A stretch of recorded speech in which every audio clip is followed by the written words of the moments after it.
Child development and ಪೆಡಾಗಜಿ ನೋಡಿ 61ರಿಂದ 90 ಅಂದರೆ 90 ತನಕ 30 ಪ್ರಶ್ನೆಗಳಿಗೆ ಸರಿ ಉತ್ತರ ಮತ್ತು ವಿಶ್ಲೇಷಣೆ ನೋಡೋಣ. ಈಗ ಮೊದಲನೇ ಪ್ರಶ್ನೆ ಫಸ್ಟ್ ಅದನ್ನು ಮಾರ್ಕಲ್ಲಿ ಇದು ಮಾಡೋಣ. ಈಗ ಮಗುವಿನಲ್ಲಿ ವಿಕಾಸದ ಬೆಳವಣಿಗೆಗಳು ಕಂಡುಬರಲು ಕಾರಣ ಅಂತಿದೆ. ಮಗುವಿನಲ್ಲಿ ವಿಕಾಸದ ಬೆಳವಣಿಗೆಗಳು ಕಂಡುಬರಲಿಕ್ಕೆ ಏನು ಕಾರಣ ಅಂತ 4 ಆಪ್ಷನ್ ಇದೆ.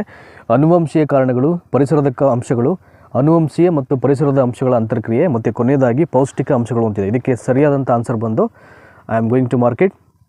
ಮೊದಲನೇ ಪ್ರಶ್ನೆ ಸರಿಯಾದಂಥ ಉತ್ತರ ಆಪ್ಷನ್ 3 ಇದೆಯಲ್ಲ, ಅನುವಂಶೀಯ ಮತ್ತು ಪರಿಸರ ಅಂಶಗಳ ಅಂತರ್ಕ್ರಿಯೆ ಅಂತ, ಅದು ಇದಕ್ಕೆ ಸರಿಯಾದಂಥ ಆನ್ಸರ್ ಆಗುತ್ತೆ. ಇದಕ್ಕೆ ಸಂಬಂಧಪಟ್ಟಂಥ ಒಂದು ನಿಮಗೆ ವಿವರಣೆಯನ್ನು ನೋಡೋದಾದರೆ ನೋಡಿ, ವಿಕಾಸ ಅಂತಕ್ಕಂಥ ಒಂದು ಪ್ರಕ್ರಿಯೆ ಏನಿದೆ ಇದು ಯಾವುದೇ ಒಬ್ಬ ವ್ಯಕ್ತಿಯಲ್ಲಿ ಅಂತರ್ಗತವಾಗಿರ್ತಕ್ಕಂಥ ಶಕ್ತಿಗಳು ಅದರ ಜೊತೆಗೆ ಅವನ ಪರಿಸರದ ನಡುವಿನ ಅಂತರ್ಕ್ರಿಯೆಯೇ ಒಂದು ಫಲವಾಗಿರುತ್ತೆ. ಸೊ ಹಾಗಾಗಿ ವ್ಯಕ್ತಿಯಲ್ಲಿ ಅಂತರ್ಗತವಾಗಿರ್ತಕ್ಕಂಥ ಕೆಲವೊಂದು ಅನುವಂಶೀಯ ಅಂಶಗಳು ಮತ್ತು ಪರಿಸರದ ಅಂಶಗಳು ವ್ಯಕ್ತಿಯ ವಿಕಾಸದ ಮೇಲೆ ಪ್ರಭಾವ ಬೀರುತ್ತೆ. ಇವೆರಡರ ಪ್ರಭಾವವನ್ನು ಪ್ರತ್ಯೇಕ ಮಾಡಲಿಕ್ಕೆ ಯಾವುದೇ ಕಾರಣಕ್ಕೂ ಸಾಧ್ಯ ಆಗಲ್ಲ. ಹಾಗಾಗಿ ಮೊದಲನೇ ಕ್ವಶನ್ಗೆ ವಿಕಾಸದ ಬೆಳವಣಿಗೆಗೆ ಕಂಡುಬರಲಿಕ್ಕೆ ಏನು ಕಾರಣ ಅಂದರೆ ಅನುವಂಶೀಯ ಮತ್ತು ಪರಿಸರದ ಅಂಶಗಳ ಅಂತರ್ಕ್ರಿಯೆ ಆಗುತ್ತೆ.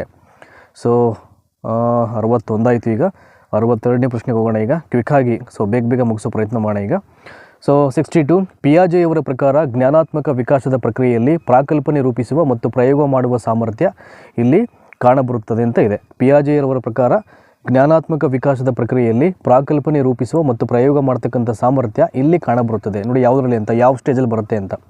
ಸಂವೇದನ ಗತಿ ಅಂತ, ಮೂರ್ತ ಕಾಯಗಳ ಅಂತ, ಔಪಚಾರಿಕ ಕಾರ್ಯಗಳ ಅಂತ ಮತ್ತು ಕಾರ್ಯಪೂರ್ವ ಅಂತ ಅಂತಿದೆ. ಸೊ ಇದಕ್ಕೆ ಸರಿಯಾದಂಥ ಆನ್ಸರ್ ಬಂದು ದಟ್ ಈಸ್ ಔಪಚಾರಿಕ ಕಾರ್ಯಗಳ ಅಂತ ಇದೆ ಅಂತ ನೋಡಿ.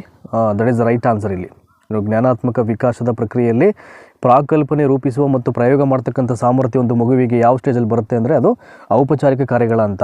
ಸೊ ಪಿಯಾಜೆಯವರ ಪ್ರಕಾರವಾಗಿ. ಇನ್ನು ನಿಮಗೆ ಇದ್ರ ಬಗ್ಗೆ ಒಂದಷ್ಟು ಎಕ್ಸ್ಪ್ಲನೇಷನ್ಸ್ ನೋಡೋದಾದರೆ, ಪಿಯಾಜೆಯವರ ಜ್ಞಾನಾತ್ಮಕ ವಿಕಾಸದ 4ನೇ ಹಂತ ಇದು. ನಿಮಗೆಲ್ಲ ಗೊತ್ತಿದೆ, ಅವ್ರದ್ದು ಸಂವೇದನ ಗತಿ ಅಂತ ಬರುತ್ತೆ, ಸೊ ಮೂರ್ತ ಕಾಯಗಳ ಅಂತ ಬರುತ್ತೆ, ನೆಕ್ಸ್ಟು ಅದಾದಮೇಲೆ ಕಾರ್ಯಪೂರ್ವ ಅಂತ ಬರುತ್ತೆ, ಕೊನೆಯದಾಗಿ ಔಪಚಾರಿಕ ಕಾರ್ಯಗಳ ಅಂತ ಬರುತ್ತೆ. ಸೊ ಒಂದೊಂದು ಸ್ಟೇಜ್ಗೂ ಒಂದಷ್ಟು ವರ್ಷಗಳ ಅಂತರಗಳು ಬರುತ್ತೆ. ಸೊ ಎಲ್ಲಿಂದ ಇಲ್ಲಿವರೆಗೆ ಅಂತ. ಹಾಗಾಗಿ ಪಿಯಾಜೆಯವರ 4ನೇ ಹಂತ ಇದು. ಸೊ ಇದು ಸಾಮಾನ್ಯವಾಗಿ ಮಗುವಿನ 11ನೇ ವಯಸ್ಸಿನ ನಂತರ 11 and above years ಅಂತ ನಂತರದಲ್ಲಿ ನಡೀತಕ್ಕಂಥ ಒಂದು ಪ್ರಕ್ರಿಯೆ. ಸೊ ಈ ಒಂದು ಸ್ಟೇಜಲ್ಲಿ ತರ್ಕಬದ್ಧವಾದಂಥ ಹೇಳಿಕೆ ಆಗಿರ್ಬೋದು, ಅಮೂರ್ತ ಚಿಂತನ ಸಾಮರ್ಥ್ಯ ಆಗಿರ್ಬೋದು, ಊಹಾತ್ಮಕ ಆಲೋಚನೆ ಆಗಿರ್ಬೋದು, ಸಮಸ್ಯೆಗಳ ಘಟಕಗಳ ವಿಶ್ಲೇಷಣೆ ಆಗಿರ್ಬೋದು ಮತ್ತು ವೈಜ್ಞಾನಿಕ ಚಿಂತನೆ ಆಗಿರ್ಬೋದು. ಸೊ ಈ ರೀತಿಯ ಪ್ರಯೋಗವನ್ನು ನಿರ್ವಹಣೆ ಮಾಡ್ತಕ್ಕಂಥ ವರ್ತನೆಗಳು ಈ ಸ್ಟೇಜಲ್ಲಿ ಕಂಡುಬರುತ್ತೆ. ಹಾಗಾಗಿ ಸೊ ಜ್ಞಾನಾತ್ಮಕ ವಿಕಾಸದ ಪ್ರಕ್ರಿಯೆಯಲ್ಲಿ ಪ್ರಾಕಲ್ಪನೆ ರೂಪಿಸ್ತಕ್ಕಂಥ ಪ್ರಯೋಗ ಮಾಡ್ತಕ್ಕಂಥ ಸಾಮರ್ಥ್ಯ ಎಲ್ಲಿ ಬರುತ್ತೆ ಅಂದರೆ ದಟ್ ಈಸ್ ಆಪ್ಷನ್ ನಂಬರ್ 3 ಔಪಚಾರಿಕ ಕಾರ್ಯಗಳ ಹಂತದಲ್ಲಿ ಬರುತ್ತೆ ಇದು.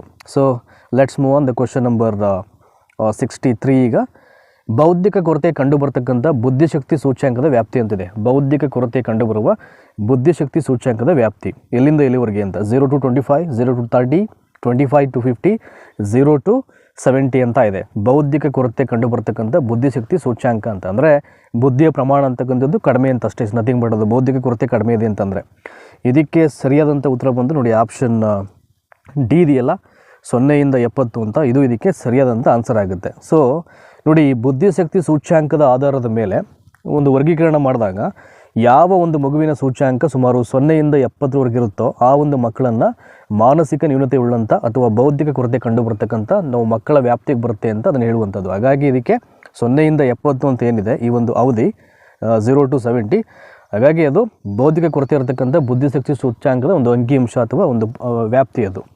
ಸೊ ನೆಕ್ಸ್ಟು ಬುದ್ಧಿಶಕ್ತಿಯ 3 ಆಯಾಮಗಳ ಮಾದರಿಯನ್ನು ರೂಪಿಸಿದವರು. ಬುದ್ಧಿಶಕ್ತಿಯ 3 ಆಯಾಮಗಳ ಮಾದರಿಯನ್ನು ಯಾರು ರೂಪಿಸಿದ್ರು ಅಂತ ಭಾಳ ಪ್ರಮುಖವಾದಂಥ ಪ್ರಶ್ನೆ ಇದು.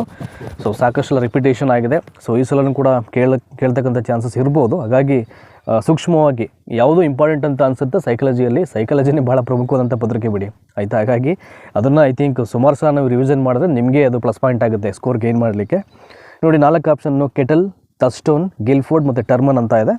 ದ ರೈಟ್ ಆನ್ಸರ್ ಇಸ್ ಬುದ್ಧಿಶಕ್ತಿಯ 3 ಆಯಾಮಗಳ ಮಾದರಿಯನ್ನು ಯಾರು ರೂಪಿಸ್ತಾರಪ್ಪ ಅಂದರೆ that is the right answer is Guilford ಅಂತ ಇದೆಯಲ್ಲ, ಇದು ಇದಕ್ಕೆ ಸರಿಯಾದಂಥ ಉತ್ತರ ಆಗುತ್ತೆ. ಸೊ ಇದಕ್ಕೆ ಸಂಬಂಧಪಟ್ಟಂಥ ವಿವರಣೆ ನೋಡೋದಾದರೆ ನೋಡಿ, ಬುದ್ಧಿಶಕ್ತಿಯ ಸಂರಚನೆಯನ್ನು ವಿವರಣೆ ಕೊಡಲಿಕ್ಕೆ JP ಗಿಲ್ಫೋರ್ಡ್ ಅಂತಕ್ಕಂಥ ಒಬ್ಬ ವಿಜ್ಞಾನಿ ಅಂತ ಅಂದ್ಕೊಳ್ಬೋದು ಅಥವಾ ಒಬ್ಬ ಏನಂತ ಅನ್ಬೋದು, ಒಬ್ಬ ಮನೋವಿಜ್ಞಾನಿ ಅಂತ ಕರ್ಕೋಬೋದು ಆತನನ್ನು.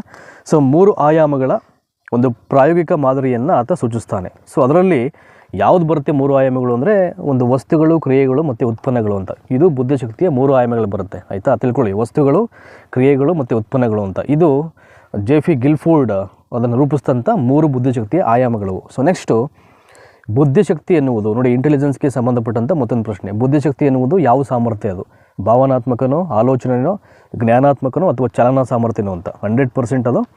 ಸೊ ಬುದ್ಧಿಶಕ್ತಿ ಅಂತಕ್ಕಂಥದ್ದು ಅದು ದಟ್ ಈಸ್ ಆಲೋಚನಾ ಸಾಮರ್ಥ್ಯ. ಅದು ಆಲೋಚನಾ ಸಾಮರ್ಥ್ಯ ಆಗುತ್ತೆ. ಸೊ ನಾವು ಹೇಗೆ ಯಾವ ಒಂದು ವೇನಲ್ಲಿ ಥಿಂಕ್ ಮಾಡ್ತೀವಿ ಅದಕ್ಕೆ ಡಿಪೆಂಡ್ ಆಗಿರುತ್ತೆ ಇಂಟೆಲಿಜೆನ್ಸ್ ಅಂತಕ್ಕಂಥದ್ದು. ಯಾಕೆಂದರೆ ಈಗ ತುಂಬ ಬುದ್ಧಿವಂತರು ಅವರ ವೇ ಆಫ್ ಥಿಂಕಿಂಗ್ ಬೇರೆ ಇರ್ತದೆ. ಸೊ ತುಂಬ ಸರಾಸರಿ ಇರತಕ್ಕಂಥ ಬುದ್ಧಿವಂತರದ್ದು ವೇ ಆಫ್ ಥಿಂಕಿಂಗ್ ಬೇರೆ ಇರ್ತದೆ. ಅತಿ ಬುದ್ಧಿವಂತರು ಅಂತ ನಾವೇನು ಕರಿತೀವಿ ಅವರ ಒಂದು ವೇ ಆಫ್ ಥಿಂಕಿಂಗ್ ಬೇರೆ ಇರುತ್ತೆ. ಈ ಮಧ್ಯಮ ಪ್ರಮಾಣದ ಬುದ್ಧಿವಂತಿಕೆ ಇರತಕ್ಕಂಥ ವ್ಯಕ್ತಿಗಳ ಒಂದು ವೇ ಆಫ್ ಥಿಂಕಿಂಗ್ ಬೇರೆ ಇರುತ್ತೆ. ಸೊ ಒಟ್ಟಾರೆಯಾಗಿ ಹೇಳೋದಾದರೆ ಆಲೋಚನಾ ಸಾಮರ್ಥ್ಯಕ್ಕೆ ಸಂಬಂಧಪಟ್ಟಿದ್ದು ಇದು ಬುದ್ಧಿಶಕ್ತಿ ಇದು. ಸೊ ಆ ಬುದ್ಧಿಶಕ್ತಿ ಅಂತಕ್ಕಂಥದ್ದು ಒಂದು ಅಮೂರ್ತ ಚಿಂತನೆ. ಅದು ಹೊಸ ಸನ್ನಿವೇಶಕ್ಕೆ ಮಾರ್ಪಾಟು ಮಾಡಿಕೊಳ್ಳೋದು, ಉದ್ದೇಶಪೂರ್ವಕವಾಗಿ ವರ್ತನೆಯನ್ನು ಮಾಡುವಂಥದ್ದು, ಅಥವಾ ಈ ಸಾಧನೆಗಳ ಮಿತವ್ಯಯ ಮತ್ತು ದಕ್ಷತೆ ಆಗಿರ್ಬೋದು. ಹಿಂದಿನ ಜ್ಞಾನವನ್ನು ಅಂದರೆ ಹಿಂದಿನ ನಾಲೆಡ್ಜನ್ನು ಉಳಿಸ್ಕೊಳ್ಳಿಕ್ಕೆ ಮತ್ತು ಅದನ್ನು ಮತ್ತೆ ಪುನಃಸ್ಮರಣೆಗೆ ನಾವು ತಂದುಕೊಳ್ಳಿಕ್ಕೆ ನಮಗೆ ಅದನ್ನು ಸಹಾಯ ಮಾಡ್ತಕ್ಕಂಥ ಒಂದು ಸಾಮರ್ಥ್ಯನೇ ಇಲ್ಲಿ ಬುದ್ಧಿಶಕ್ತಿ ಅಂತ ನಾವು ಹೇಳ್ಬೋದು. ಇವೆಲ್ಲದಕ್ಕೂ ಪೂರಕವಾಗಿರೋದು ಆಲೋಚನಾ ಸಾಮರ್ಥ್ಯ. ಹಾಗಾಗಿ ಬುದ್ಧಿಶಕ್ತಿ ಅಂತಕ್ಕಂಥದ್ದು ಇದು ಸರಿಯಾದಂಥ ಆನ್ಸರ್ ಬಂದು ಇದಕ್ಕೆ ಆಲೋಚನಾ ಸಾಮರ್ಥ್ಯ ಆಗುತ್ತೆ. ನೆಕ್ಸ್ಟು ಕ್ವಶನ್ ನಂಬರ್ 66 ಒಬ್ಬ ಬುದ್ಧಿಮಾಂದ್ಯ ಮಗುವಿನ ಅವಧಾನ ಅವಧಿಯು ಕಡಿಮೆ ಇರುತ್ತದೆ. ಬುದ್ಧಿಮಾಂದ್ಯ ಮಗುವಿನ ಅವಧಾನದ ಅವಧಿ ಕಡಿಮೆ ಇರುತ್ತೆ ಅಂದರೆ ಗ್ರಹಿಸ್ತಕ್ಕಂಥ ಶಕ್ತಿ ಅಂತ.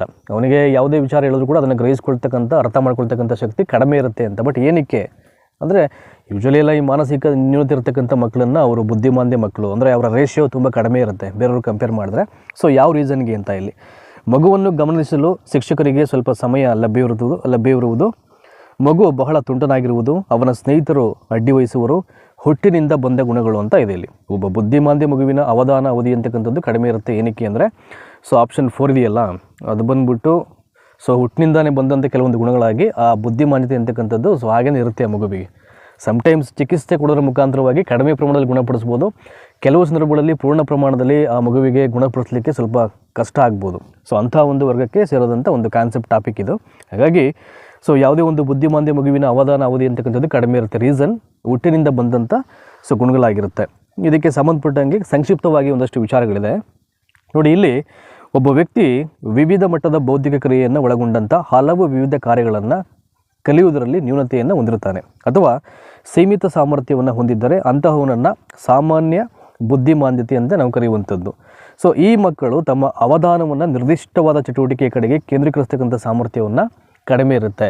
ಈಗ ಯಾವುದಾದ್ರು ಒಂದು ಆ್ಯಕ್ಟಿವಿಟಿಯನ್ನು ಮಾಡಬೇಕಾದ್ರೆ ಅದನ್ನು ಹಂಗೆ ಅಬ್ಸರ್ವ್ ಮಾಡಿ ಕಾನ್ಸಂಟ್ರೇಟ್ ಮಾಡಿ ಅಂತ ನಾವು ಹೇಳ್ತೀವಿ ನಾವು. ಬಟ್ ಆದರೆ ಆ ಒಂದು ವಿಚಾರದಲ್ಲಿ ಆ ಒಂದು ಮಗುವಿಗೆ ಅವಧಾನವನ್ನು ಮಾಡ್ತಕ್ಕಂಥ ಒಂದು ಪ್ರಕ್ರಿಯೆ ಅಥವಾ ಒಂದು ಸಾಮರ್ಥ್ಯ ಆತನಿಗೆ ಅದು ಕಡಿಮೆ ಇರುತ್ತೆ. ಸೊ ಈ ಒಂದು ಸಮಸ್ಯೆ ಮಗುವಿನ ತಾಯಿಯ ಹೊಟ್ಟೆಯಿಂದಲೇ ಬಂದಂಥ ಅದು ಗುಣಗಳಾಗಿರುತ್ತೆ. ಅದು ಜೀನ್ಸಿಂದನೇ ಬರ್ಬೋದು. ಹಾಗಾಗಿ ಸೊ ಹುಟ್ಟಿನಿಂದ ಬಂದಂಥ ಗುಣಗಳು ಇದಕ್ಕೆ ಸರಿಯಾದಂಥ ಆನ್ಸರ್ ಆಗುತ್ತೆ. ಸೊ ನೆಕ್ಸ್ಟು ಒಳನೋಟ ಕಲಿಕೆಯ ಮುಖ್ಯವಾದ ಗುಣಲಕ್ಷಣ ಅಂತಿದೆ. ಒಳನೋಟ ಅಂದರೆ ಇನ್ನರ್ ಲರ್ನಿಂಗ್ ಅಂತ ಕರಿತೀವಿ. ಒಳಗಿಂದ ಕಲಿತಕ್ಕಂಥ ಒಂದು ವಿಚಾರ ಅಥವಾ ಒಳಗಿನ ಕಲಿಕೆ ಅದು. ಸೊ ಅದರ ಒಂದು ಮುಖ್ಯವಾದಂಥ ಗುಣಲಕ್ಷಣ ಏನಪ್ಪ ಅಂದರೆ ತಕ್ಷಣ ವಿಚಾರ ಒಳೆಯುವಂಥದ್ದು, ಸ್ವಯಂ ಕಲಿಕೆ, ಸಂಕಷ್ಟ ಪರಿಹರಿಸುವುದು, ದೃಷ್ಟಿಕೋನವನ್ನು ವೃದ್ಧಿಪಡಿಸುವುದು ಅಂತ ಇದೆ. ಸೊ ಆನ್ಸರ್ ಬಂದು ಇದಕ್ಕೆ ನೋಡಿ ಇದೆಯಲ್ಲ, ತಕ್ಷಣ ವಿಚಾರ, ಇಮಿಡಿಯೇಟ್ ಫ್ಲಾಸ್ ಆಗುವಂಥದ್ದು ಕೆಲವೊಂದು ವಿಷಯಗಳು, ಅದು ಇದಕ್ಕೆ ರೈಟ್ ಆನ್ಸರ್ ಆಗುತ್ತೆ. ನೋಡಿ ಇಲ್ಲಿ ಒಳನೋಟ ಕಲಿಕೆಯಲ್ಲಿ ಮಗುವಿಗೆ ಯಾವುದಾದ್ರು ಒಂದು ಸಮಸ್ಯೆ ಎದುರಾದಾಗ, ಅದು ಫೇಸ್ ಎದುರಾದಾಗ ಆ ಸಮಸ್ಯೆಯ ಕಡೆಗೆ ಇಡೀ ಸನ್ನಿವೇಶವನ್ನು ಸಮಗ್ರವಾದ ದೃಷ್ಟಿಯಲ್ಲಿ ಅದು ಗ್ರಹಿಸುತ್ತೆ. ಆ ಗ್ರಹಿಸಿದಾಗ ಏನಾಗುತ್ತೆ, ಆ ಸಮಸ್ಯೆಗೆ ಪರಿಹಾರವಾಗಿ ತಕ್ಷಣ ಕೆಲವೊಂದು ವಿಚಾರಗಳು ಉಳಿತಿದೆ. ಇಂಥ ಒಂದು ಸಮಸ್ಯೆಗೆ ಈ ರೀತಿಯ ಪರಿಹಾರ ಇದೆ, ಇಮಿಡಿಯೇಟ್ ನಾನು ಇದನ್ನು ಕಂಡುಹಿಡ್ಕೊಳ್ಬೇಕು ಅಂತಕ್ಕಂಥ ಆ ಒಂದು ಪ್ರಕ್ರಿಯೆ ಏನಿದೆ, ಕ್ರಿಯೆ, ಅದು ಇಮಿಡಿಯೇಟ್ ಫ್ಲಾಸ್ ಆಗುತ್ತೆ ಮಗುವಿಗೆ. ಹಾಗಾಗಿ ಒಳನೋಟ ಕಲಿಕೆ ಅಂತಕ್ಕಂಥದ್ದು ತಕ್ಷಣ ಉಳಿತಕ್ಕಂಥ ಒಂದು ವಿಚಾರಕ್ಕೆ ಸಂಬಂಧಪಟ್ಟಂಥ ಒಂದು ಕಾನ್ಸೆಪ್ಟ್ ಇದು. ಸೊ ನೆಕ್ಸ್ಟು ಇನ್ನು ಸ್ವಯಂ ಕಲಿಕೆ ಬರಲ್ಲ, ಸಂಕಷ್ಟ ಪರಿಹರಿಸುವುದು ಇದು ಬರಲ್ಲ, ದೃಷ್ಟಿಕೋನವನ್ನು ವೃದ್ಧಿಪಡಿಸುವುದು ಬರಲ್ಲ ಇದು. ಸೊ ಮೊದಲನೇದೇನಿದೆ ಅದು ಸರಿಯಾದಂಥ ಆನ್ಸರ್ ಆಗುತ್ತೆ. ಸೊ ನೆಕ್ಸ್ಟು ಕ್ವಶನ್ ನಂಬರ್ 68 ನೋಡೋಣ. ಈಗ ಪ್ರತಿಭಾವಂತ ಮಕ್ಕಳು ಯಾವಾಗಲೂ ಎದುರು ನೋಡುವುದು. ತುಂಬ ಜೀನಿಯಸ್ ಚಿಲ್ಡ್ರನ್ ಅಂತ ನಾವೇನು ಕರಿತೀವಿ, ಪ್ರತಿಭಾವಂತ ಮಕ್ಕಳು, ಇಂಟೆಲಿಜೆಂಟ್ ಮಕ್ಕಳು ಅಂತ ನಾವೇನು ಕರಿತೀವಿ, ಆ ಮಕ್ಕಳು ಯಾವಾಗಲೂ ಏನು ನೋಡ್ತವೆ ಅಂತ ಪ್ರಯೋಗಾಲಯಗಳಲ್ಲಿ ಕೆಲಸ ಮಾಡುವುದು, ಗ್ರಂಥಾಲಯಗಳಲ್ಲಿ ಅಭ್ಯಸಿಸುವುದು, ಇತರರನ್ನು ಗೆಲ್ಲಲು ಅವಕಾಶಗಳು ಮತ್ತು ವಿನೂತನ ಕಾರ್ಯಗಳು ಅಂತ ಇದೆ. ಇದೇನು ಸೈಕಾಲಜಿ ಓದಿದ್ರು ಭಾಳ ಈಸಿಯಾಗಿ ನೀವು ಆನ್ಸರ್ ಮಾಡ್ಬೋದು.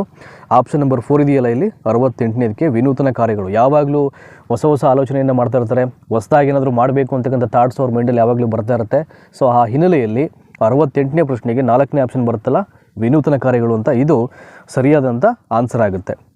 ಸೊ ನೆಕ್ಸ್ಟು ಕ್ವಶನ್ ನಂಬರ್ 69, ಇದು ಮ್ಯಾಥಮೆಟಿಕ್ಸ್ ಟೈಪಲ್ಲಿದೆ ನೋಡಿ. ಬುದ್ಧಿಶಕ್ತಿಗೆ ಸಂಬಂಧಪಟ್ಟ ಹಾಗೆ ಯಾವುದಾದ್ರು ಒಂದು ಲೆಕ್ಕ ಅಂತೂ ಇದ್ದೇ ಇರುತ್ತೆ. ದಯಮಾಡಿ ಅದನ್ನು ನೀವು ಓದ್ಕೊಳ್ಳೇಬೇಕಾಗುತ್ತೆ. ಒಂದಷ್ಟು ವಿಶೇಷವಾಗಿ ಗಮನ ಹರಿಸಿ ಒಂದಷ್ಟು ಲೆಕ್ಕಗಳನ್ನು ನೀವೇ ಹಾಕ್ಕೊಳ್ಳಿ. ಒಂದು 7ರಿಂದ ಒಂದು 10 ಲೆಕ್ಕಗಳನ್ನು ನೀವೇ ಬಿಡಿಸ್ಕೊಳ್ಬೇಕು. ಅದರ ಫಾರ್ಮುಲಾವನ್ನು ತಿಳ್ಕೊಂಡು ಆವಾಗ ಪ್ರಾಕ್ಟೀಸ್ ಆಗುತ್ತೆ.